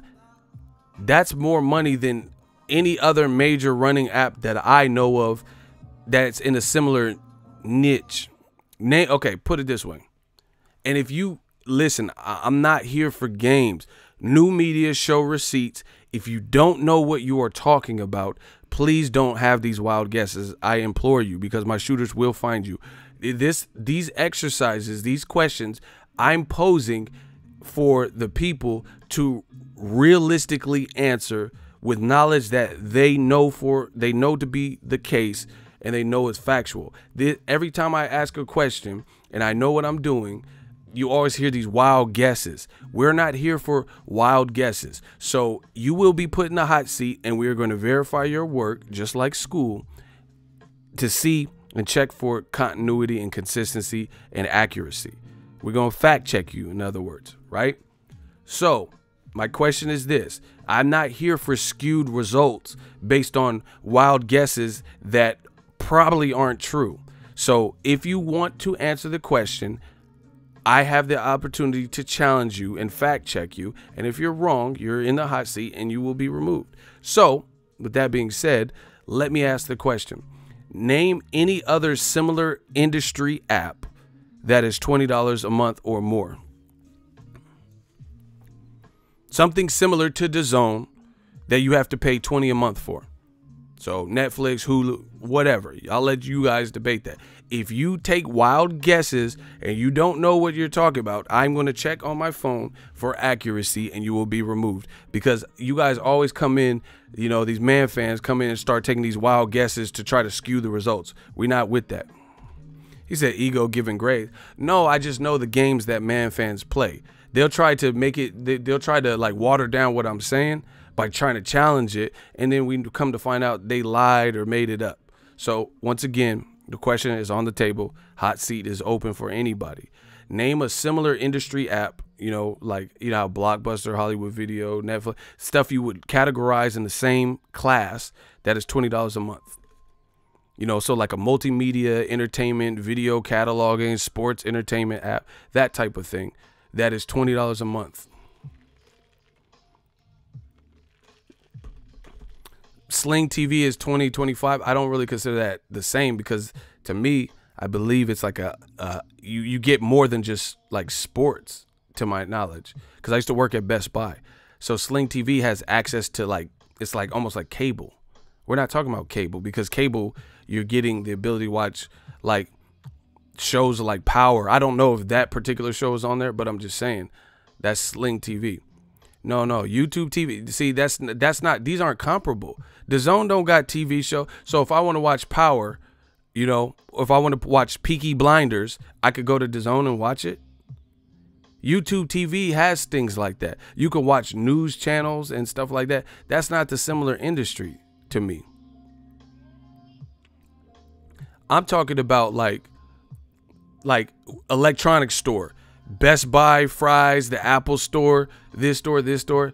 You can't say, oh, what about Walmart? You know, because Walmart's not really the same as an electronics store only because they sell diapers and clothes and all types. You know, that's not the same industry.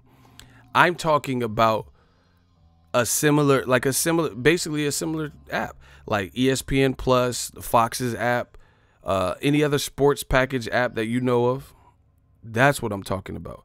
You know, you can't say Walmart or Target when they don't really specialize in electronics per se. I'm talking about like electronics stores, like where primarily their main focus is that, you know.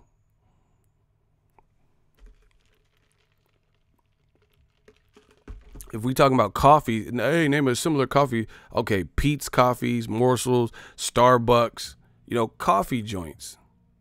You know, Dutch Brothers, like these are coffee. You can't say somewhere that just happens to have coffee, but you know, that's not really what they specialize in. You know, like Denny's. Like, no, that's not really.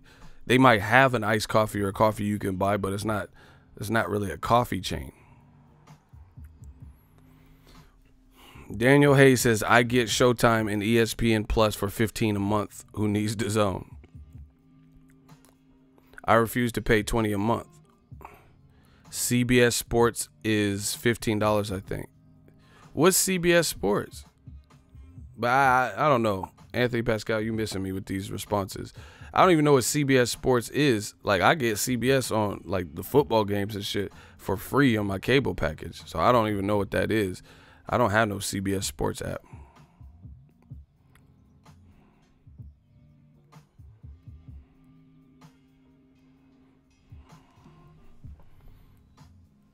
Anyway, the bottom line is this. You see the responses. Hit me up on Twitter. It's Lonzo. Hit me up on Twitter. Hey, shooters, we got to chill because I'm getting a lot of this. Like, hey, I didn't do anything, man. Can you unblock me? So just block the people who really need to be blocked because it's, you know, I don't want to have to start from scratch with the shooters. We have good shooters. They usually make educated decisions. Some of the ones where it's like questionable, just leave them, please. If it's a questionable thing and they don't absolutely need to be removed, just leave them, please. I don't want to have to keep going through this with, you know, people be writing me graphic novels and shit. Hey, I was with you when you had 5,000 subscribers and I listened to you on my way to work and my wife when she gave birth. And like, please, you guys are making more work for me if people are getting blocked for like silly shit. We know who needs to get blocked.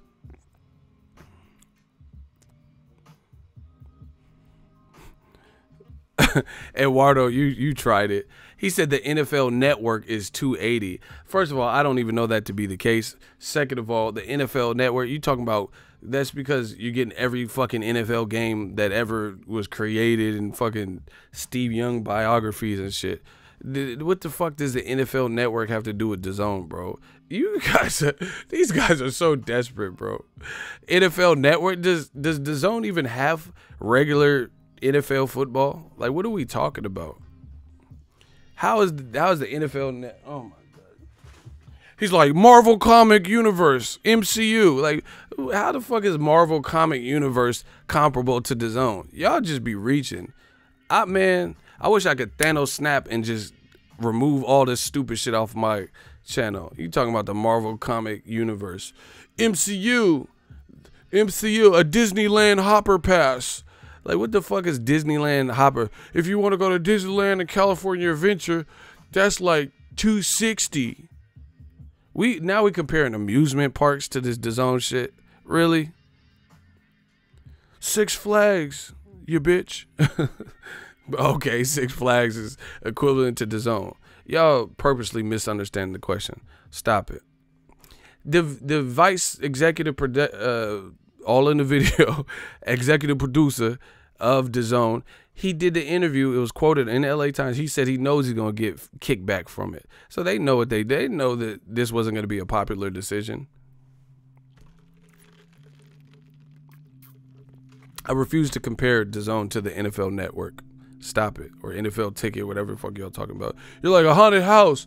I once paid $200 for a haunted house. You guys are just trying to compare some bullshit just to be right.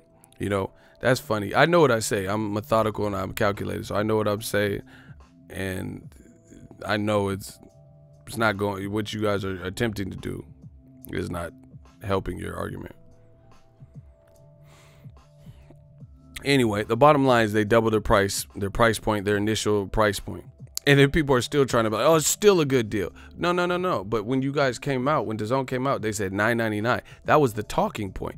So it is a bit, you know, off-putting that they would select to change their prices right before the biggest fights that they've ever had, and they're already increasing the prices. Like, damn, we couldn't even get one, like,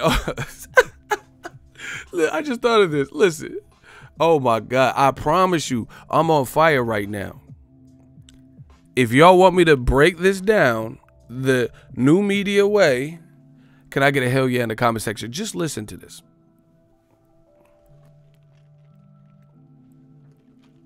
Tell me this is not a sign of, you know, distress, if you will. We'll just call it distress. If y'all want me to break this down, can I get a hell yeah? The baptism has returned. New media has returned.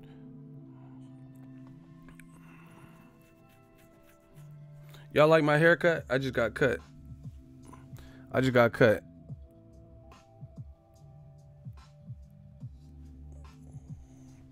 Yeah, okay. We're going to break this down one time. Oh, y'all saying hell yeah to my haircut? That's what's up. Thank you. Thank you. Anyway. All right, Pete. Let me break this down for you. The reason it's off-putting is because Dazn has already, we didn't even, like, the biggest fights that have been on their network, clearly AJ versus Miller, and more notably, Canelo versus Jacobs. These are the biggest and best fights that I could recall, the biggest magnitude, biggest implications, the most anticipated, right? So it's off-putting that Dazn would, before those fights, hike up their price 100%. $9.99 plus $9.99 or times 2, $19.99, right? Because they came in the game saying pay-per-view's dead, guys. Pay-per-view. Fuck pay-per-view. It's all about Dazn. And then when they didn't get the pulse and the traction that they expected, they've already raised the price. That's not a good sign. Here's why. You mean to tell me that before we've even seen Canelo get a good fight, you've already raised your prices? So basically, all this pay-per-view was dead, this, that, and, you know, we're self-sustaining and blah, blah, blah.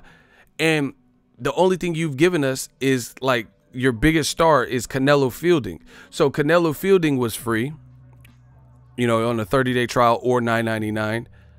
And before we could even get to one good Canelo fight, because nobody was, let's be honest, nobody really requested the Rocky Fielding shit. Nobody really gave Rocky Fielding a chance.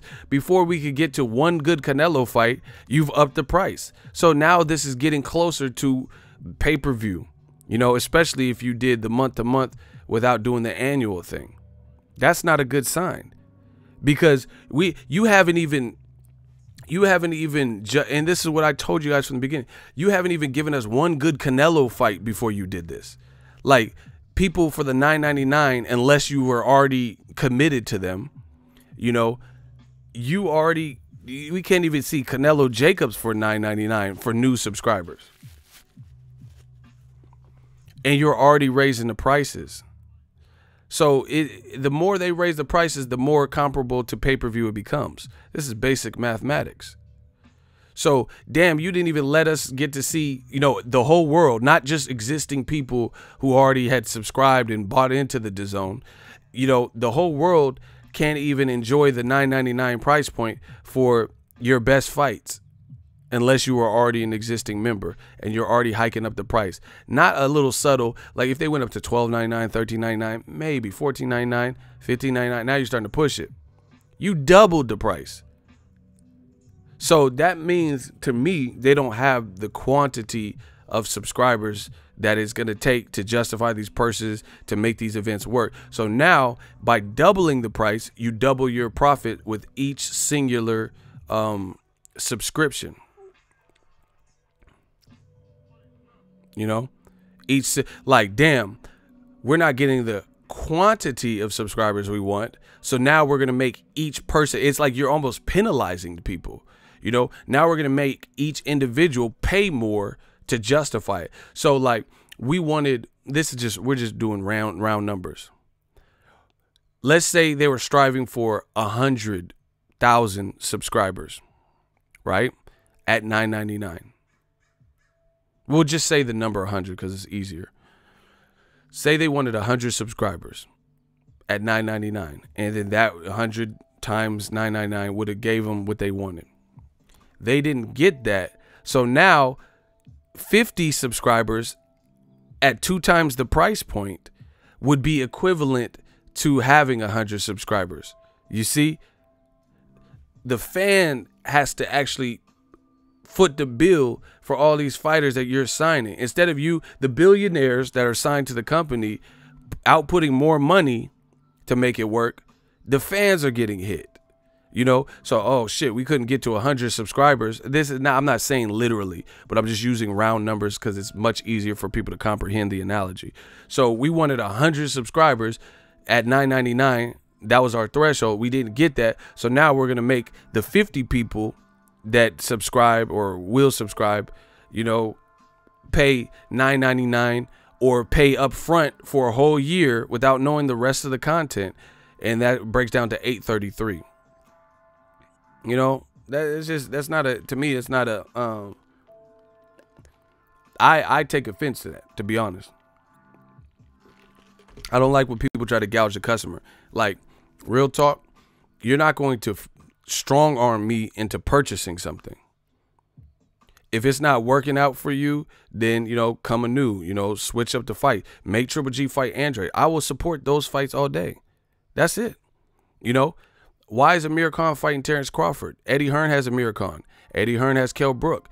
That would probably get, you know, maybe some Americans in, but you let Amir Khan or Eddie Hearn, let him go over to ESPN and do a pay-per-view with Terrence Crawford. So to me, instead of leaning on your fans that heavily, you know, and the people, the supporters, and making them foot the bill, lean on your fighters, lean on your promoters, make them make the fights that the fans are requesting. That's how you do it. You get what I'm saying? Why is Amir Khan over there with ESPN doing a Crawford show? Why didn't you force him to fight? Why didn't you force Eddie Hearn, who has Amir Khan, who has Kell Brook, to finally make that fight after 4 to 19 years or whatever we've been waiting to see that fight? And then hope that, you know, does what it is, even though the fight, you know, they've had some setbacks in their career. You know, maybe it still generates stuff. You know, you're leaning heavily. It's like, you know what it reminds me of? Let's say you go out with a group of 10 friends and you go to Denny's after the club, right? Everybody buys their meals. Oh, I get the Shirley Temple. You know, I want the moons over Miami. Oh, I want the omelet scramble, the Denver omelet. Oh, I'm going to get the burger. I'm going to get, you know, whatever, chicken wings and the appetized mozzarella stick. Everybody orders what they order. And then when it comes time to pay, because you put it on one bill, when it comes time to pay, people didn't pay their full denomination that they owed. You know, they didn't leave a tip. So, and then they got in their cars and dipped out. And then you left at Denny's, you and like 2 other people, you know, everybody else, oh, I'm tired. You know, their meal was $13.99, you know, and they gave you $8. So now you stuck with Denny's at the ring up. Everything's on one bill. There's no tip left. And you don't have it. You count the money and you realize that the 10 people, you know, somebody shortchanged you because you don't have enough money to cover this $203 bill. And you only have 162. So now you or 180 or, you know, whatever the number is. So now you and the other person, or the remainder of the people left, got to chip in more because people didn't play their part. That's what this reminds me of with Dazn. You know, instead of forcing Eddie Hearns and Joshua Luis Ortiz, I would happily buy that. But you didn't force Eddie Hearn to produce that. They're putting him in with Gerald Miller, which is whatever. You know, Gerald Miller's my dude. So that's that. But I would have preferred Luis Ortiz. You know, some people would have preferred Dillian White because he had a better 2018 than Gerald Miller did in terms of the names and what he accomplished and who he knocked out. Eddie Hearn didn't make those fights. So now we got to, you know, now with the bill split, since people didn't pay what they were supposed to and they didn't pull their weight, now we got to justify. You know, now you got to double up on our price. That's what I don't like. You're not going to strong arm me into forcing me to pay more. And now this could backfire because yesterday, and you know, if you don't think my channel is big enough or popping enough to get a good pulse, or you think the people that come to my channel is biased, whatever. But we're going to see. We're going to see how this affects them. Because I seen people say, people who had the $9.99, I swear to you, people who had the $9.99, even though they can keep the price locked for a year, they was talking about, hey, fuck that, I'm canceling. They were saying they're canceling, even though they're locked into the price. So even the people that were at least get honored the price for a year, which they should have been indefinitely, as long as they didn't default in payment, they should indefinitely get DAZN for $9.99. You know, for being your most loyal and your first customer. Not get it for a year and then you get, you know, the same treatment as everyone else. You know, so I seen even people like that were talking about, man, I'm canceling.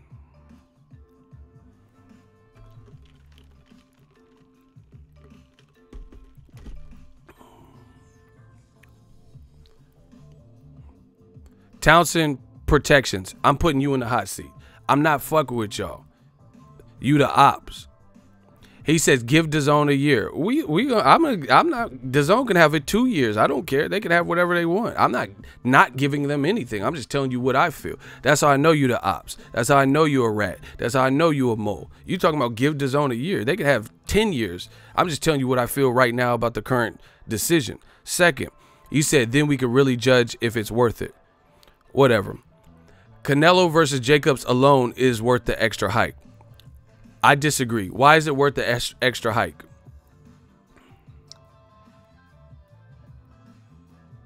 You explain your side, I'll explain mine. We'll do a hot seat and we'll see who makes the better point. So you explain why it's worth the extra hike. Watch this. I promise you, watch how I body this man.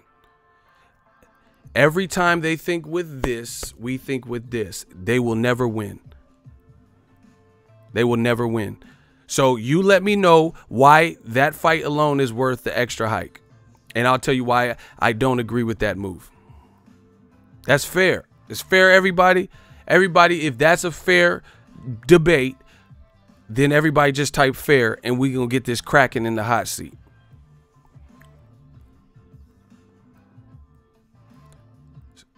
If it's fair, then the hot seat is on.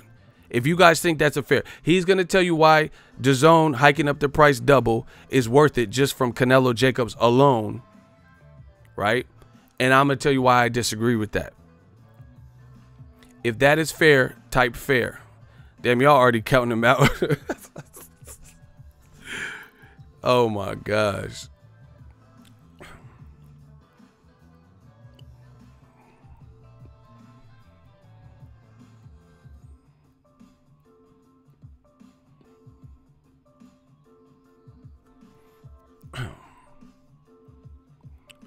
All right, where you at? The people are spoken.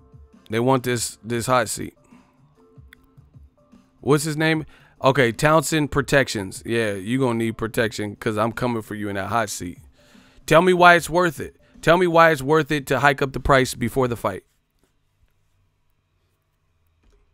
Watch it. Watch how I do.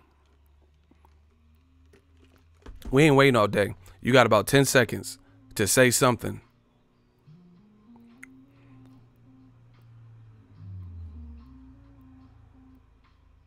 No, he getting blocked. Fuck that. This is a regular hot seat.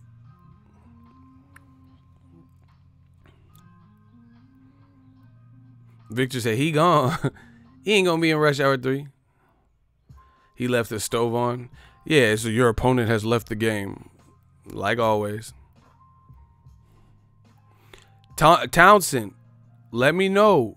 Tell us why it's fair, worth the extra price hike. See, this is what they do. They say stuff and they act bold and confident in what they say. And then when it comes time to explain it, they get ghosts like Swayze. Every time.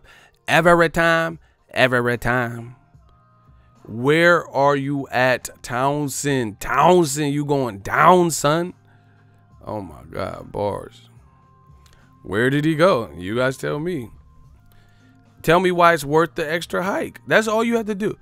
He said, dude, we had nothing before other than pay-per-view and subscription cable fights. Do you know how many fights get unnoticed? It's worth it because true boxing fans has other options other than pay-per-view.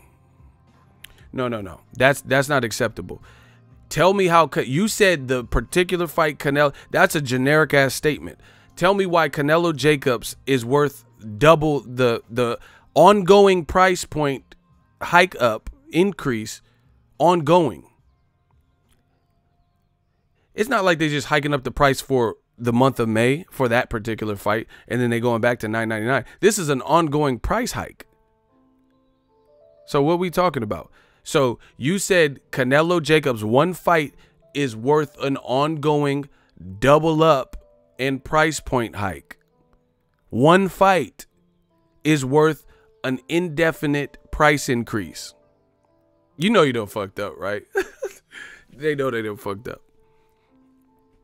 Once again, I'm going to keep saying it. I know he responded, but he said a generic response.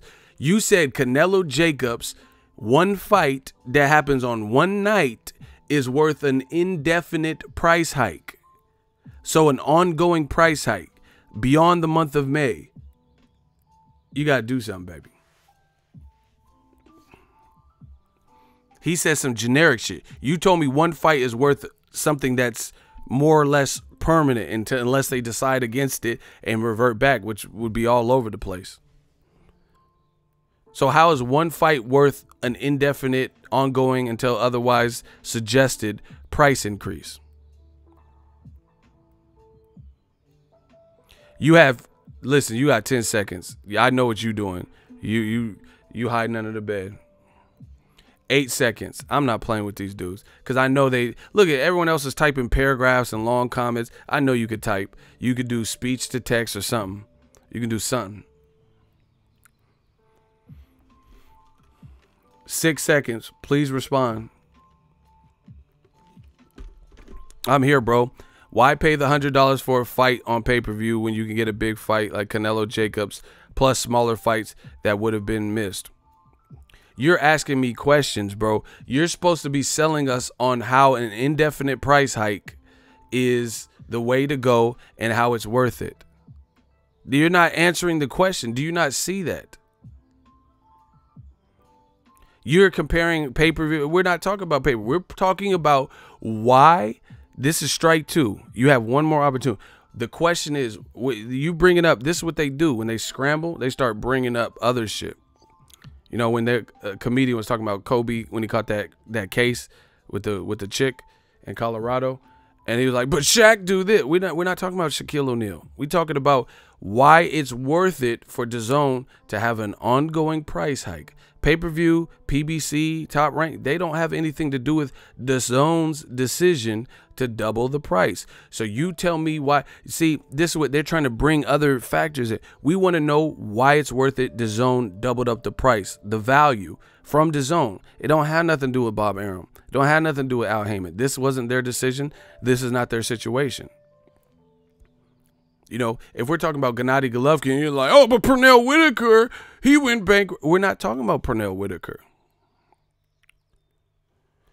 I gave you the reason you get more for less. All right, now let me fuck this dude up because he's not saying anything. You get more for less. So,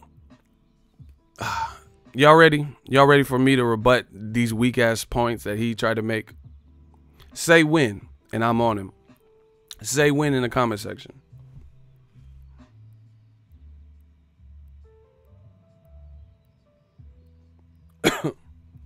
Say when. He said just gracefully bow out, bro. It's too late for all that. Say when, and I'm on it.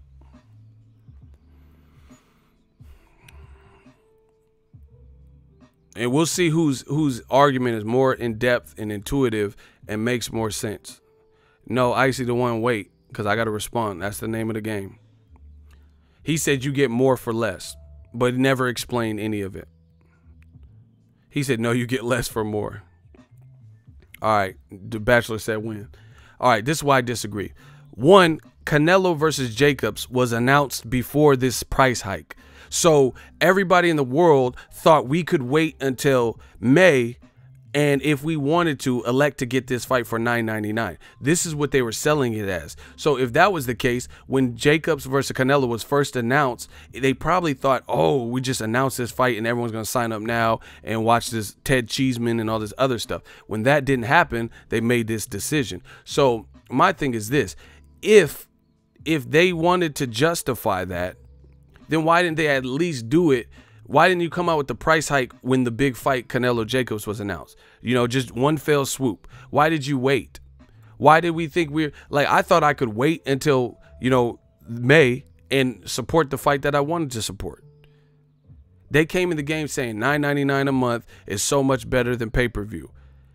You're saying we're getting so much more. The only fight that I want to see on DAZN, that I'm dying to see, that's not running in conjunction with another major fight week or fight card, is Canelo Jacobs. There's no other major fights that were put on that date that I can think of, and Anthony Joshua versus Gerald Big Baby Miller. I can't think of any other conflicting fights or schedule conflicts. They pretty much got those June 1st and Cinco de Mayo May 4th locked. Right? So those are the biggest fights for that week, those fight weeks, right?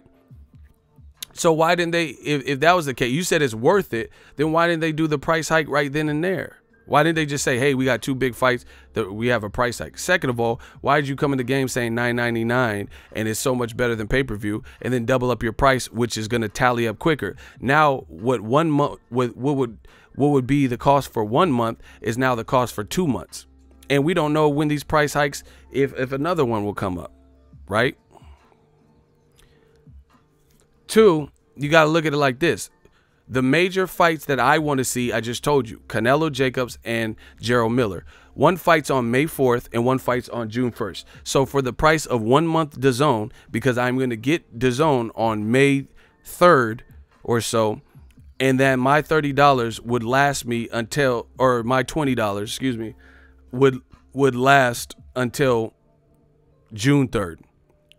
Joshua's fighting June 1st. So that's only 1 month. So basically, it's almost like, because the rest of the content is pretty forgettable as far as the content that has been released, right? So those are the two fights I want. So this is not really a far cry from pay-per-view, because for $20 I could see the fights I want to see. So basically I'm paying $100, or being an idiot to pay $20 every single month for 6 months, right? I would be paying $100 for two fights. That's like two $50 pay-per-views. So it's not really a far cry from what pay-per-view is. Oh my gosh, you getting bodied. Bro, you getting bodied. He said Canelo Jacobs is damn sure worth $20, Ego. I have no problem paying $20 for Canelo Jacobs. I never said that. I send questions back to make you think, more bang for your buck. I can watch for $20. I told you I would get Canelo Jacobs on May 3rd, right? The fight's on May 4th. So I would get DAZN on May 3rd. That would last me until June 3rd. So I can watch Canelo versus Jacobs and Anthony Joshua without like an illegal stream, with supporting the app and buying it. I would be good from May 3rd to June 3rd. That's 30 days. I'm paid up, and then I would cancel it, right? So I could see the two fights I want. So to do that, I'm going to have to, using this $20 add up shit, you would have to either pay $20 and slide in and out, or pay the $100 up front. $100 up front, forcing someone to, pushing customers towards that's no different than pay-per-view. That's really no different than pay-per-view. Because pay-per-view, the only person who fights on $100 pay-per-views in boxing is Floyd.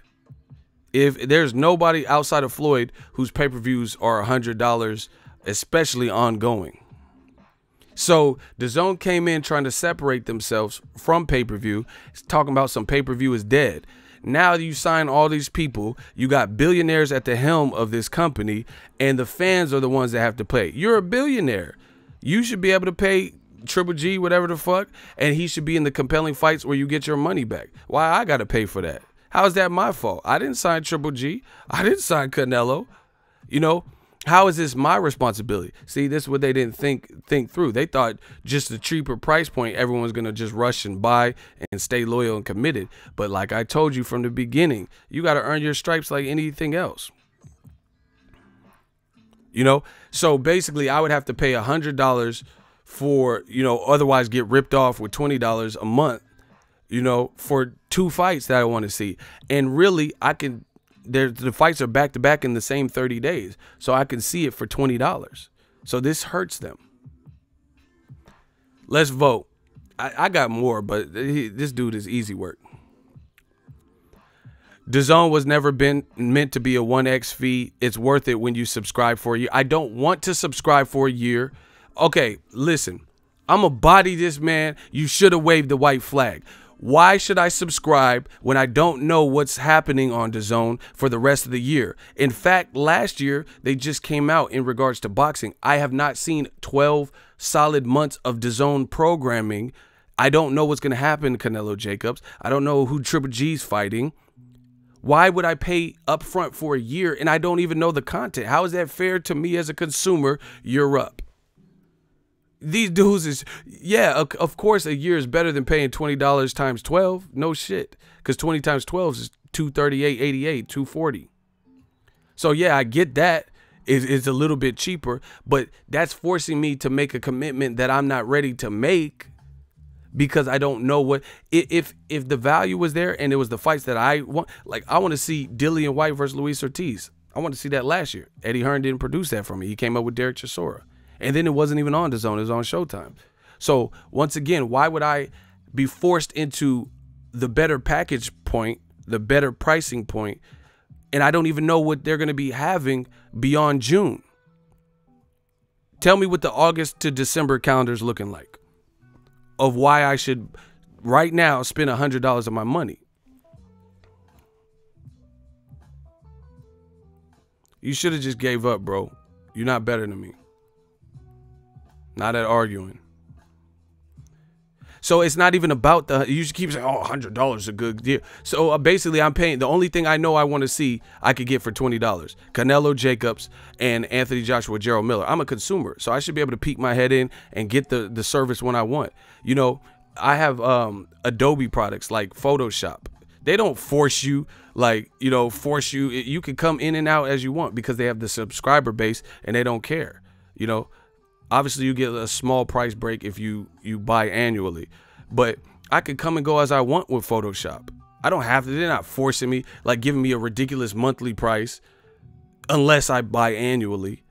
And even that's not even an example that's all the way consistent because Photoshop, that's up to me. I have this toolkit. I have the suite. I have the ability. I could do, like, Photoshop, nobody controls that. I control that. I could edit photos. So I'll be able to do what I need to do. I can't control the fights that are made on DAZN.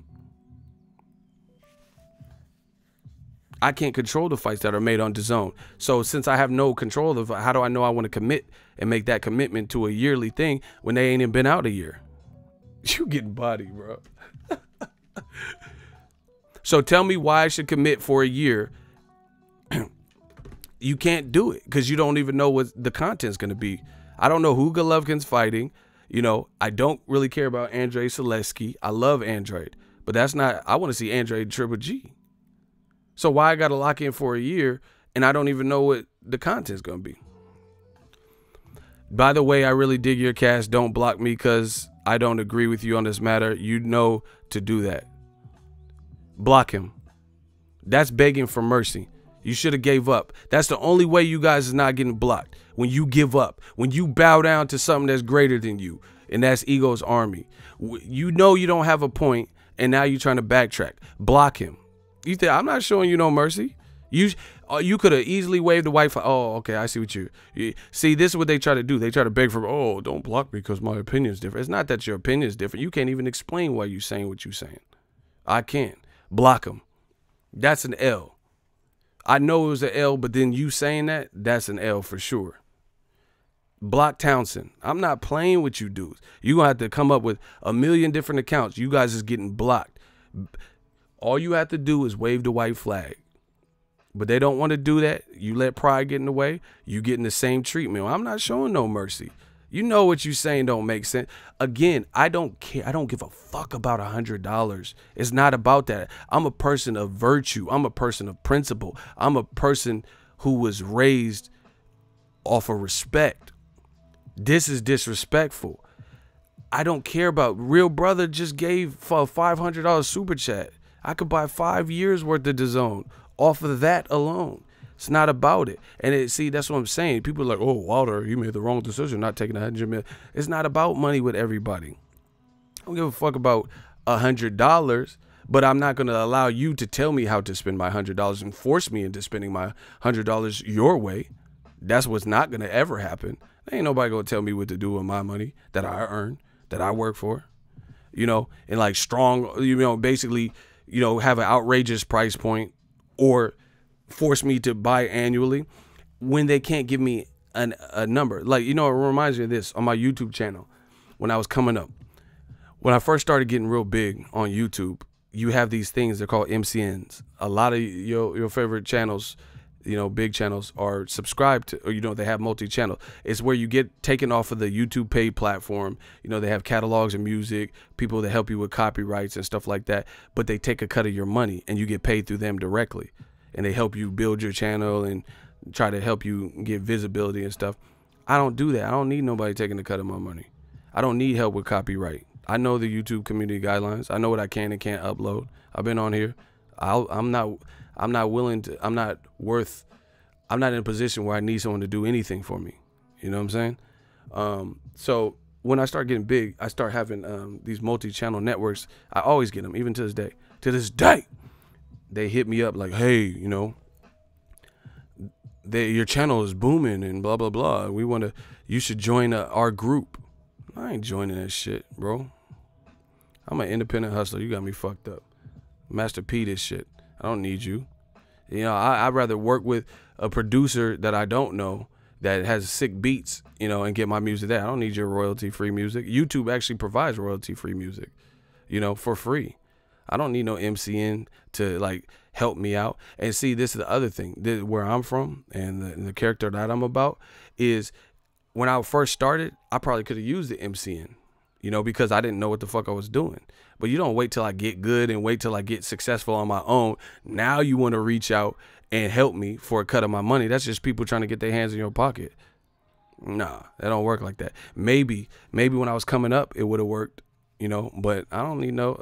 That's why a lot of these, like I said, there's a lot of channels, like I'm not going to put people on blast, but there's a lot of your favorite channels that signed to MCNs. They're not getting paid directly out of YouTube. I get paid directly out of YouTube, Google. I make money out of YouTube, Google. I don't have no MCN. And, you know, if there's a complaint with the copyright, I have my own legal services. You know, I don't have to outsource that. So I tell you, I'm a Bay Area hustler. American criminals block him. Yeah, that's what's up. Block American criminals. We're gonna show you some American criminals when my shooters come with that gauge. Oh my gosh. But anyway, yeah, I'm a Bay Area hustler. I don't need you to help me. I don't need no handouts. But anyway, the reason I'm talking about this is this.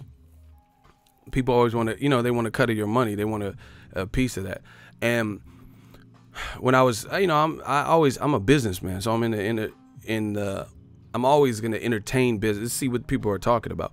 But the multi-channel network, you know what the thing is, that another reason why I was like, hell nah, is because none of the people that hit me up, I would ask them, what can you guarantee me? You know, Like they say, oh, we got access to this music catalog and we got 24/7 chats if you need, and we can help you with copyright strike. And I'm like, nah. They said we can team you up with other YouTubers if needed for collabs. I'm like, I could do all that on my own. So I'm like, what about viewership? You know, can you promise me a certain viewership, or, you know, 10x my growth, 5x my growth? You know, am I gonna guarantee 20,000 video? Oh, we can't guarantee anything like that. Then what the fuck I need you for? If you can't guarantee me nothing, then what we talking about? See, that's what I'm saying. A lot of people, they stupid and they want shortcut. I don't ever need the shortcut. But the point I'm making is this, is the MCMs can't tell you what they'll do. They can't guarantee you anything. You know, they can't guarantee you're going to get 10,000 views per video, or, you know, we'll up your growth or make sure you get $1,000 more every month. They can't guarantee you that, right?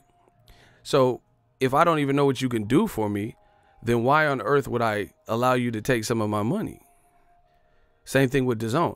I don't know what the rest of the year is looking like. They haven't been out for 12 solid years. And last year they definitely didn't put on no fights that I was really, really hyped. Canelo Fielding, that's about the biggest one. Joshua Povetkin, I wasn't really stoked about those. You know what I'm saying?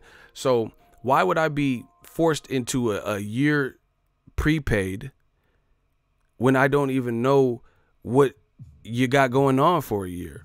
Of course, it's the better price point than paying $20 a month for 12 months, but I don't know. So the only thing people are just, oh, Canelo versus Jacobs alone is worth it. Then I'm basically paying $100 for Canelo versus Jacobs, which is no different than a pay-per-view.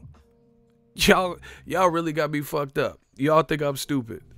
And that's the worst thing you can do, is insult my intelligence. That's literally the worst thing you do. I detest that. I loathe that.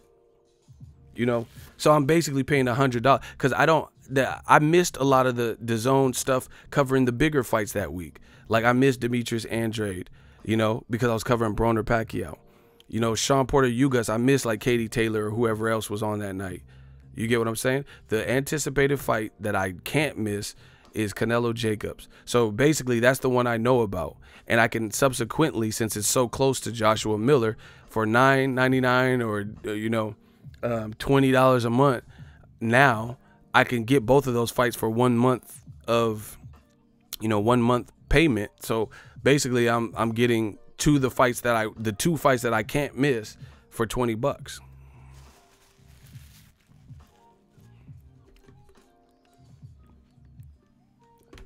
So that's how that works.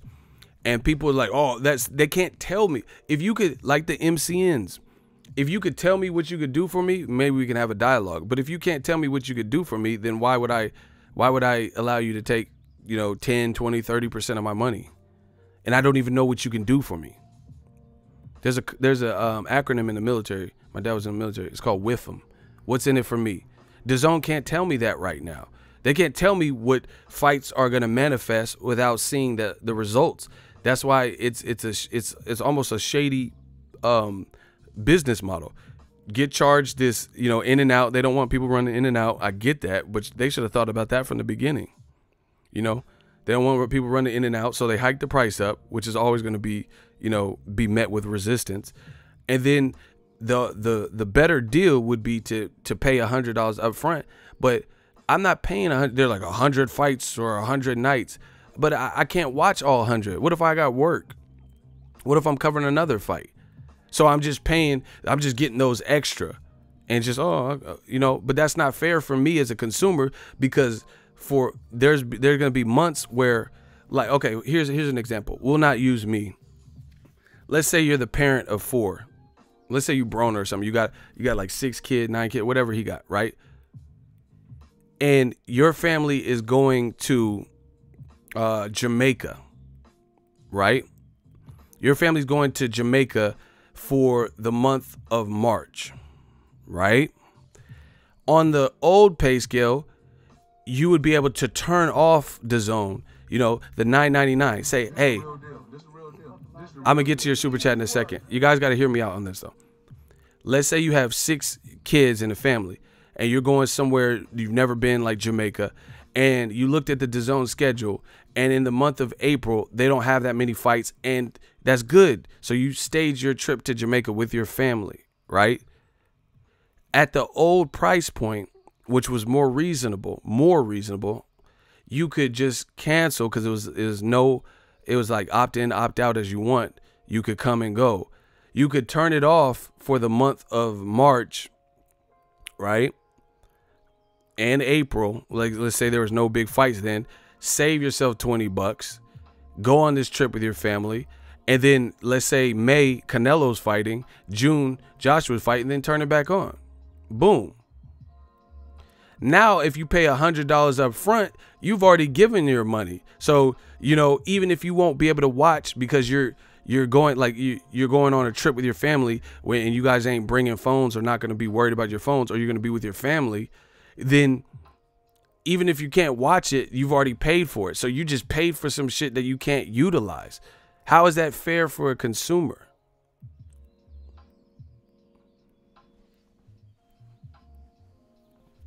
I'm waiting. You know, or I talk to people, you know, I'm the people's champ. I know people who watch my channel that are truck drivers, that are in the Navy, that are in the military, right? So if you get sent to Iraq and, you know, you're not going to really just, you know, you be in weird locations where you're not going to even have the opportunity to watch boxing. You know, you might work long hour days. So you have to either get the better price and prepay for a year, even though you're going to Iraq for 3 or 4 months, you know, and then you'll be back when time the good fights come. Even so, you paid $100, but you couldn't watch the app for 3 or 4 months because you were in Iraq, you're in Africa, and Wi-Fi was more of a commodity. You know, you didn't have easy access, or you were too busy working, or you're a truck driver. You know, you can't necessarily watch fights. So they're kind of strong arming you to pay in advance, and I resent that.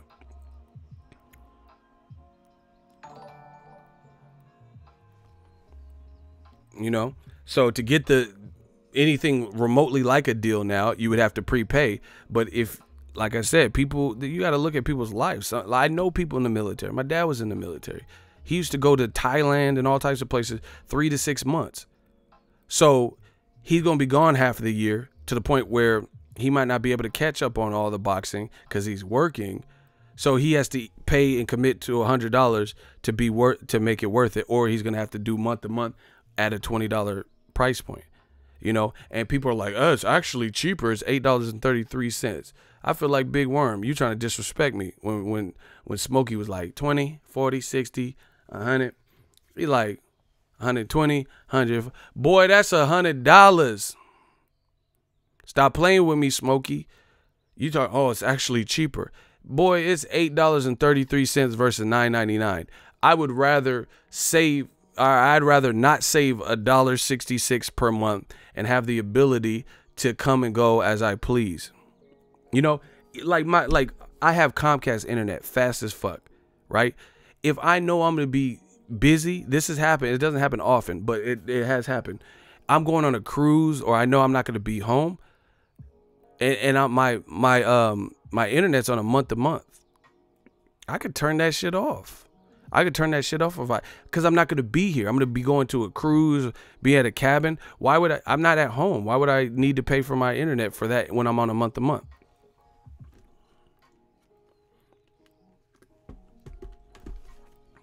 Somebody explain this. So that, you know, you're trying to scare people into 100 fights, 100 nights, but I'm not going to be able to watch all 100 of those. So why I got to commit like that, you know, or pay this ungodly amount per month?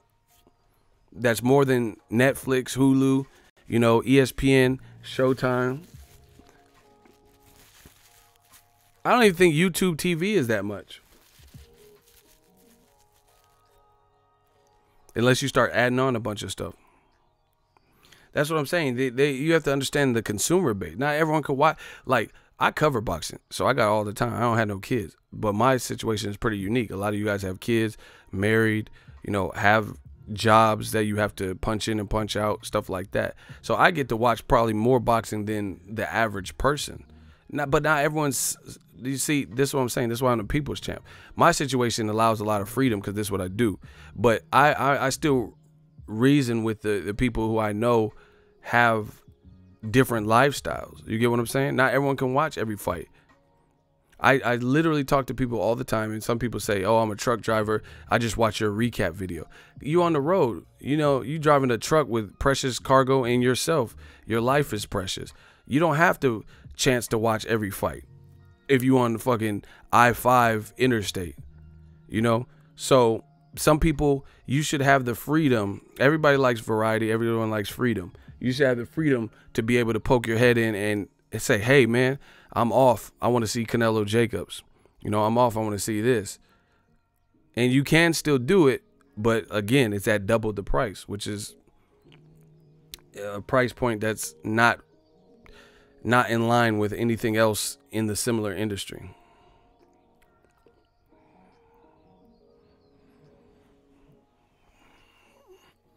And the other thing is this.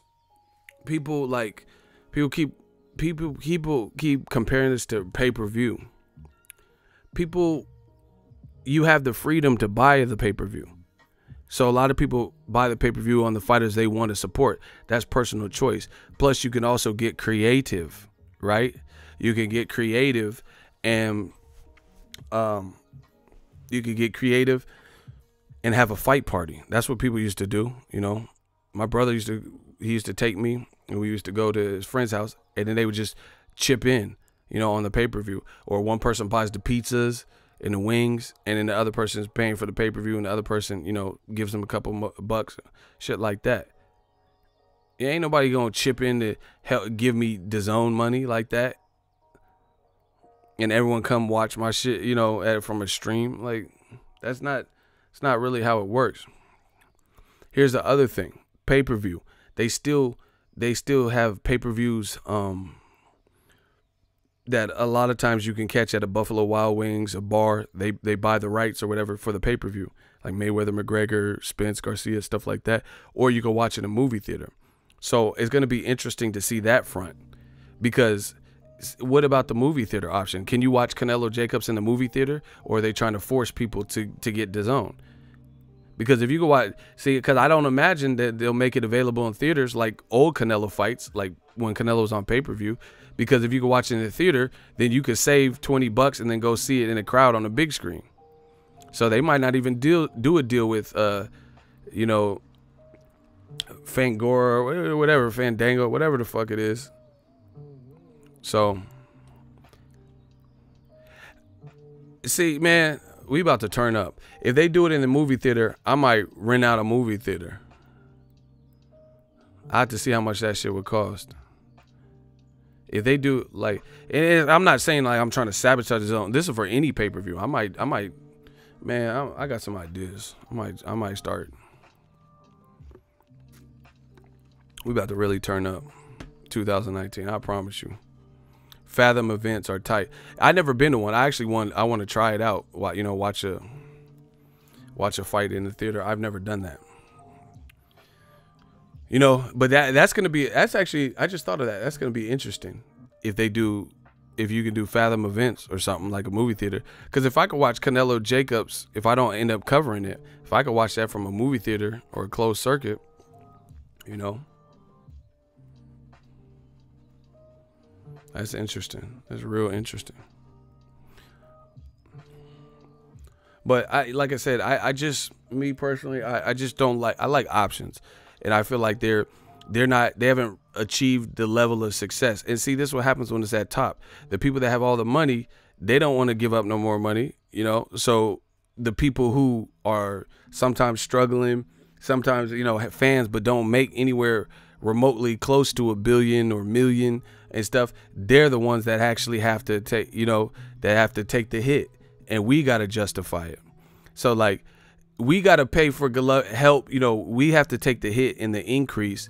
The quality hasn't necessarily increased with Dazn, because you signed Triple G to this deal to lure him over there. And then on top of that, is Triple G going to fight the person that I want? Block Harry Figueroa. Get him out of my shit. Block him. Block him. Yeah, you can put it as many times as you want. You about to get blocked. Harry Figueroa, block him. Block Harry and the Hendersons. YouTube TV is $39.99, but I guarantee you it's more than just sports. What you want to bet? How many channels you get with it? And see, this is the other thing. It's like people are still going to have to pay. Like, people are still going to have to pay. People, you think if Pacquiao fights Spence or Keith Thurman, you think people aren't going to pay for that just because they have DAZN? That's not, that's why I never understood this whole pay-per-view is dead. Because people are still going to pay for what they want to see. Even if they have DAZN and they're supporting that, they're just going to have to pay for more. They're going to have to pay for ESPN Plus. They're going to have to pay for, they're not going to, if Spence and Thurman fight and it happens to be on pay-per-view or some shit, you think people aren't going to get it, but they want to see it? You think Pacquiao and Spence, or if it's even the UFC, you think if UFC has a pay-per-view, people aren't going to buy it because they have DAZN? That's why I never understood that pay-per-view is dead shit. You think the fans of Terrence Crawford and Amir Khan who want to watch that fight, they're not going to, if they want to watch the fight, they're going to watch the fight. So having DAZN or not, they're still going to support the fighters they want to support, and they're still going to buy pay-per-views. If Floyd comes back and fight Pacquiao, who's going to be like, I'm not buying that pay-per-view because I have DAZN? That fight's not being aired on DAZN. So that doesn't even make sense. Pay-per-view is dead.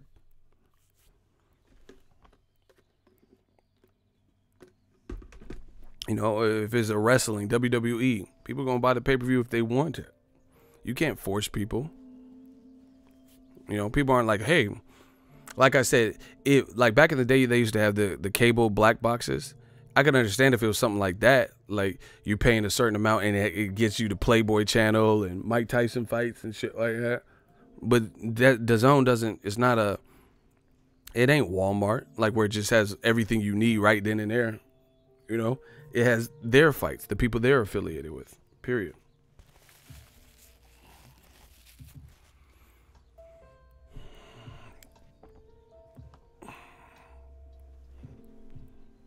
Listen, I support what's right. Canelo Jacobs, great fight. Shit like that. But I just don't like having a more unreasonable price point unless you go annual. Nobody else does that. You get usually slight price breaks, but it's not doubled if you don't do it their way. Do you get what I'm saying? Like if you go to even like let's say a pizza place, right? You could get 2 mediums for $15.99, which will be cheaper if you do that special than it would be to independently buy, 1 medium and put whatever you want on it and then another medium because it's a special. I get that.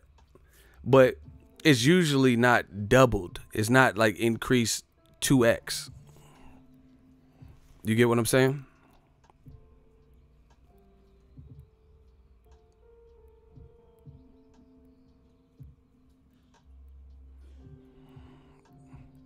There's like a fly in here. Fuck.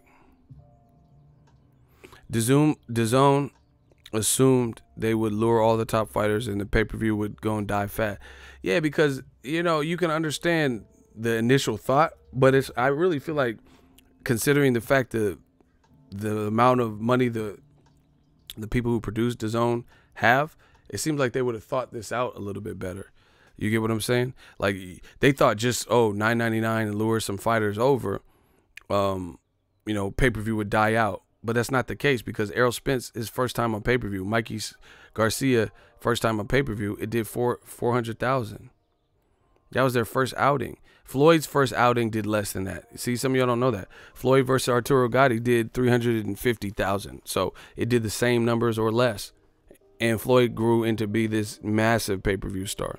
So, you can imagine people, Deontay Wilder, he already did one pay-per-view, did 300-something thousand. Cool.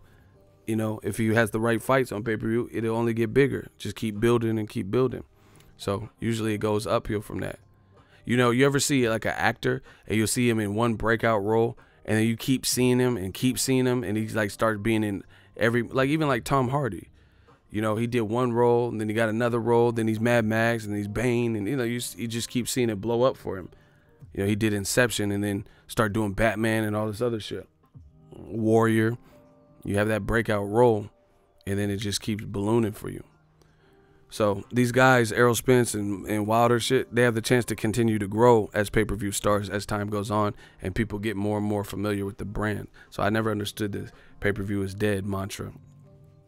And I always maintain the same stuff. People said I'm hating and lying and crazy. Dazn is all dependent on the matchups. You know, all dependent on the matchups. Like Ryan Garcia, he's fighting this weekend. Hold on one second, y'all.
My bad.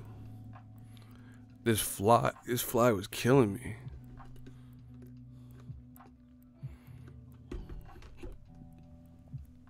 My thing is this. It's shocking that Dazn, how do you say it? It's shocking that Dazn would be in the game for the length of time that they've been in America promoting Bellator and boxing, right? Less than a year, and you're already assuming and expecting people to sign up for the annual and pushing them to to get the package for a year. Do you get what I'm saying? Like, how is it you've been out in boxing for less than a year? I know the company's been around longer.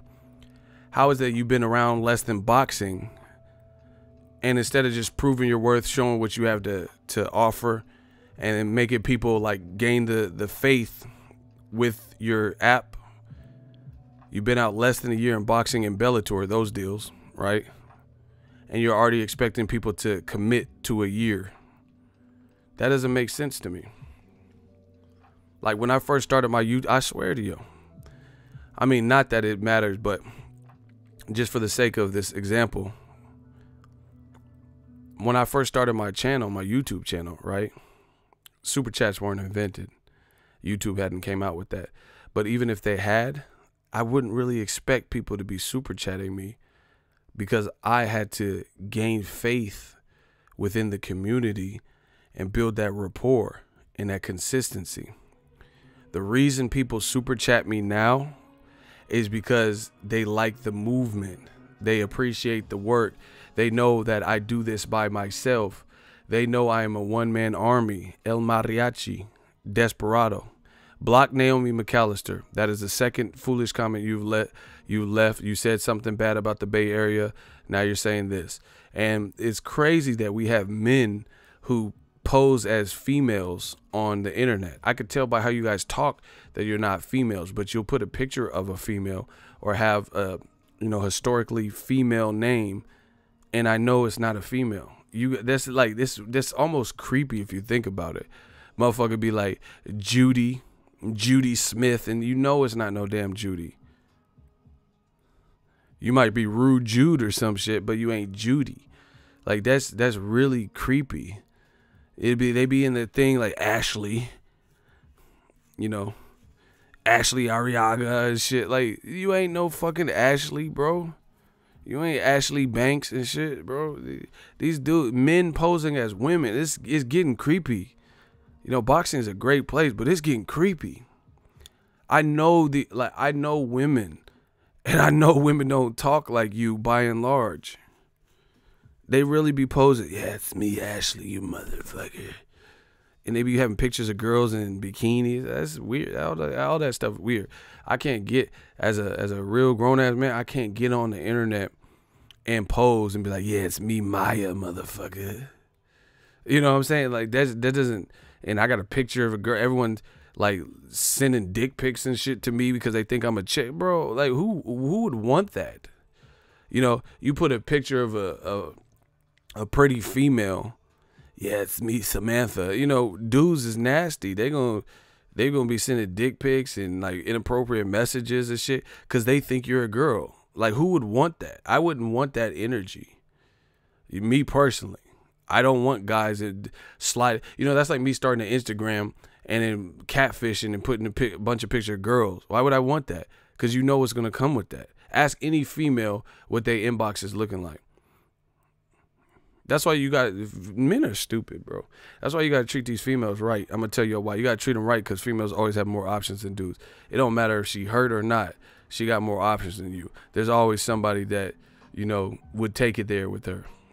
So your dumbass not treating her right, one man's trash, another man's treasure. Fucking fake ass Naomi and shit. Ooh, you ain't no Naomi. You ain't Naomi Campbell. You Luke Campbell. Campbell's soup. Good. Like, these motherfuckers is weird, bro. That's what I say. I make money on the internet. I don't do all this internet shit. Like, yo, I refuse to. Like, I can't be posing as no fucking female. Like, I don't even see why that would even be fun for a guy. Broner and the dude from Instagram. I'm delivered. Yeah, you need to deliver your ass up. Never mind. Let me stop.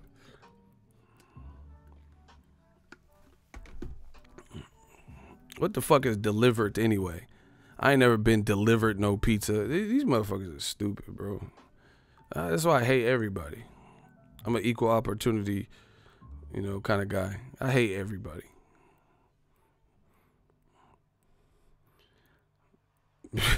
Making up past tense words and shit.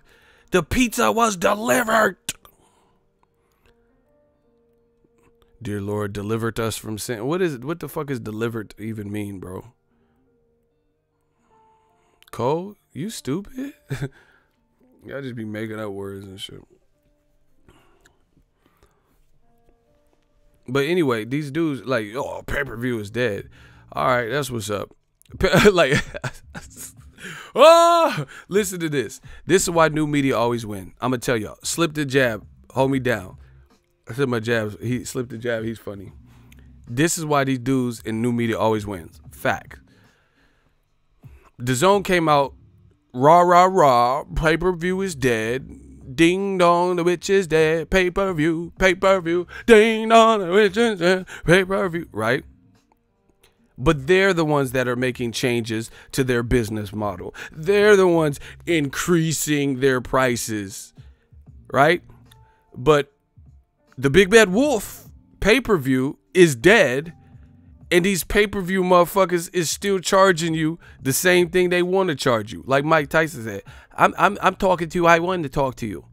They're charging you what they want to charge you, and it's still doing number. Errol Spence, it's not like they gave us Errol Spence versus Mikey Garcia for $19.99 or $15.99. They're not budging on their price. They still charging what they was charging for Floyd, for new motherfuckers. Deontay Wilder, Errol Spence, Mikey Garcia, Tyson Fury. People who ain't never been on major main event pay-per-view. They still charging you the same amount. UFC, same shit. You want to watch Conor McGregor? I don't know what you're thinking.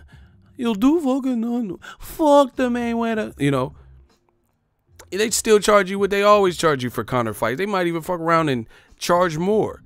So you tell me what the fuck is dead? How is it dead? And they're not changing anything. They're still charging you for the pay-per-view, and it's still doing 400,000 or better, or right around there. Meanwhile, Dazn, who said pay-per-view is dead, are hiking up their prices. So you tell me what is the winning formula and what's working. How do you have to switch anything if what you're doing is, you know, the right way? You know, oh, pay-per-view's dead, but pay-per-view ain't lowering their prices. Dazn is increasing their prices, however. Y'all can't fuck with me. You know that, right? Pay-per-view's not switching up. Top Rank still put Crawford. I don't know if some of you guys even know this. Terrence Crawford, Amir Khan is on pay-per-view. That is on ESPN pay-per-view. I don't know the price point, but it's pay-per-view. Right? So Bob Arum ain't, he not worried about Dazn. Oh, pay-per-view's dead. He like, all right, bet. Bob Arum's a New Yorker. They're like, yo, pay-per-view's dead. You know, you can have Michael Buffer. You can have Mike Tyson. You can have whoever you want saying this shit. This is what old media loves to do. They love to say the shit. We want receipts. You know, you got Michael Phelps say it's dead. It don't matter who you get to say it's dead. It's not shown to be the case. UFC is still putting stuff on pay-per-view. If they were losing money doing that, why would they keep doing it? In fact, they just did a deal with ESPN Plus to distribute the pay-per-views. So, you know, you tell me what is working. Non-pay-per-view. You stop saying pay-per-views. I mean, you guys can do whatever you want, but, you know, real shit. Stop saying pay-per-view is dead, but pay-per-view ain't switching. Pay-per-view ain't not offering pay-per-view. They doing the same thing they've always been doing with pay-per-view. Putting shit on it. Dazn is the one raising their prices. So Dazn, okay, pay-per-view, let me get this straight. You know, for all the people in the back. Dazn came out and said pay-per-view's dead, but they're the ones increasing their prices, which makes them more in line with a pay-per-view. $20 a month makes them more in line with the pay-per-view, right? Listen, some of you are real life idiots. I'm breaking you down. I know what I'm doing, because what I'm doing, I know what I'm doing. I'm destroying them. Dazn is trying to get long-term customers. They know the formula that they had is not all the way working. So they're now charging $19.99 per month. So if you put that on and let it run for a year without doing the package discounted price, then this is how much you would be paying. This is more than anything in boxing pay-per-view wise. You could get a gang of pay-per-views for this price point, right? That's $240. So if you did that and let it ride without realizing that there was an annual price point break or whatever, you would be paying $240. That is a ripoff. That is worse than pay-per-view, because how many pay-per-views at, let's say, an average median would be $240 divided by $74.99. You would be able to get 3 $75 pay-per-views, 3 and change. No, we'll just say 3 because it's 3.1. You would be able to get 3 whole pay-per-views at the highest price point that we really see pay-per-views, unless it's Mayweather, for that price. So Dazn is not even, it's not even really different than a pay-per-view, you know, unless you do the commitment and do the $99.99, but that's forcing people to do the $99. Hey, you want a price break? You get all this $100. I need to know what you're offering. I don't have a problem paying $100. I'll pay it right now, but I'm not going to. I'll pay it if I know what the content's going to be. You haven't built rapport for a year plus. You want me to explain this? You want me to commit for a year and you ain't been out a year? in regards to boxing.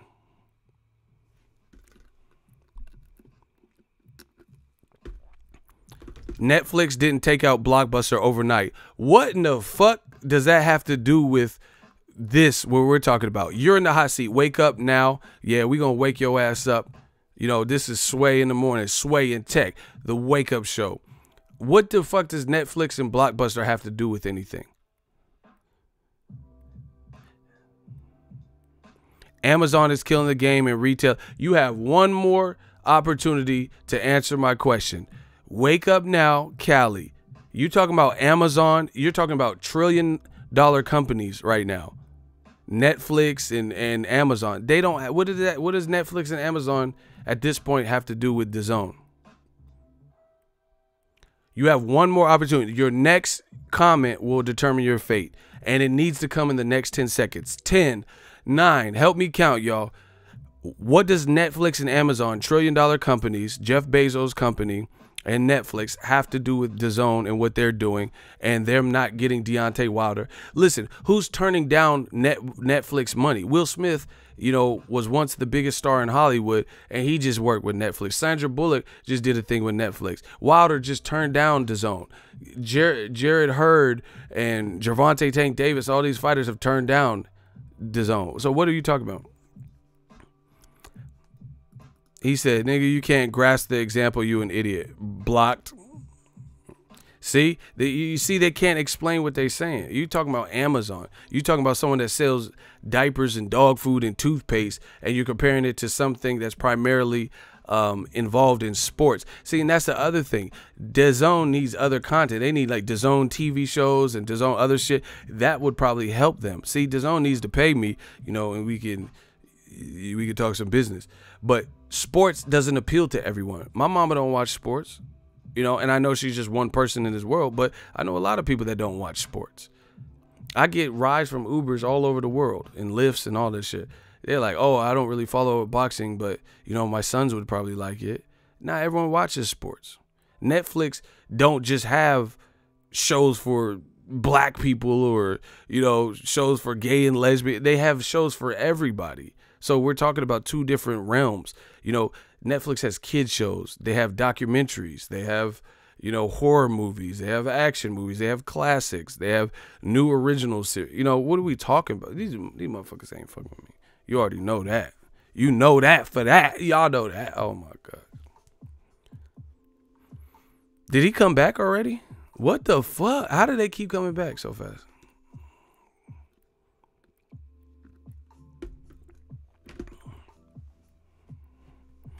So yeah, man, we comparing once again different things.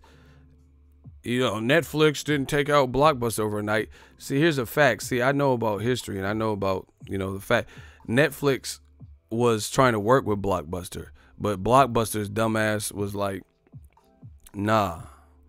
And then Netflix innovated something different. But again, you pay the Dazn thing. They think it's the future, which we're gonna find out if it's the future or if it's history. But this is the thing. You have to come at the right times. That's how, you know, sometimes people innovate at the right time and then it booms and then, you know, take off and the rest is history. But sometimes things come out and it's not the right time. It's premature. Things like that. So timing is everything in life. The thing with this is everybody else is still doing pay-per-views but Dazn.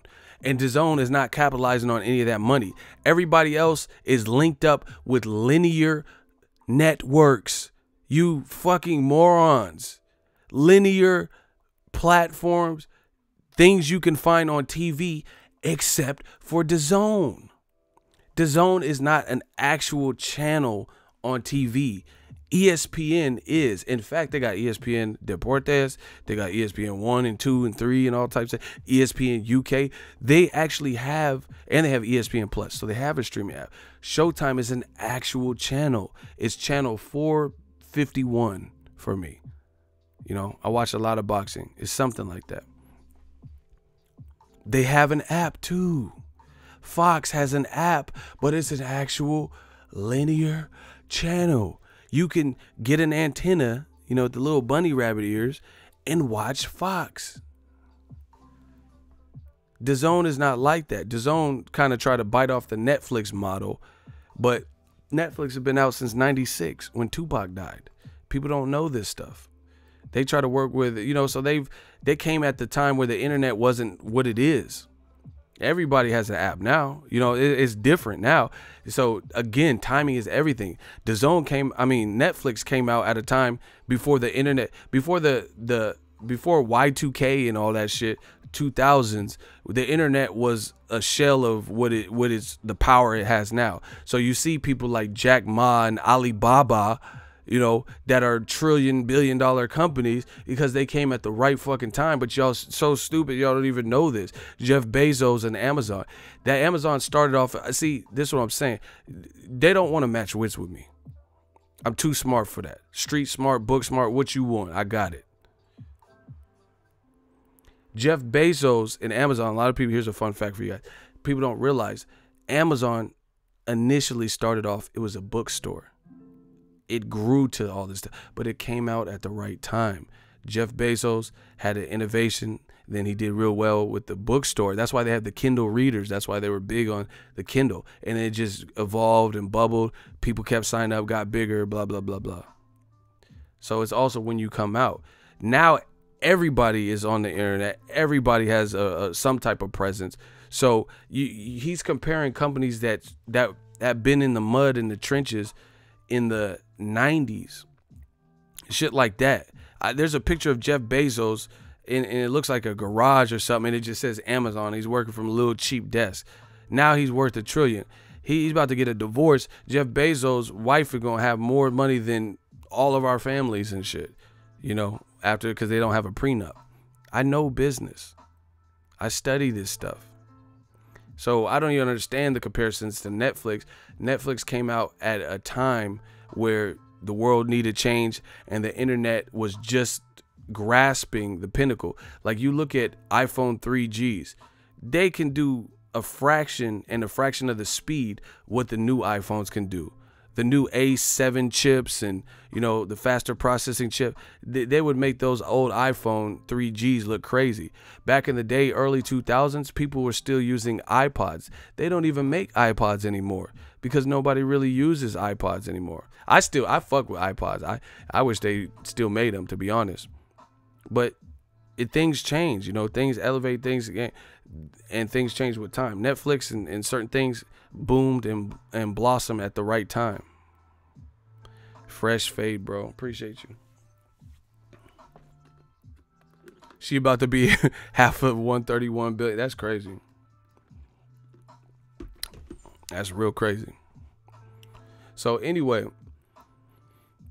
DAZN, we don't know if it remains to be seen if this is the right time. All we know is it doesn't look like they're making the money and getting the subscriber count that they expected by now. Desperate times call for desperate measures. Listen, that's my time, people.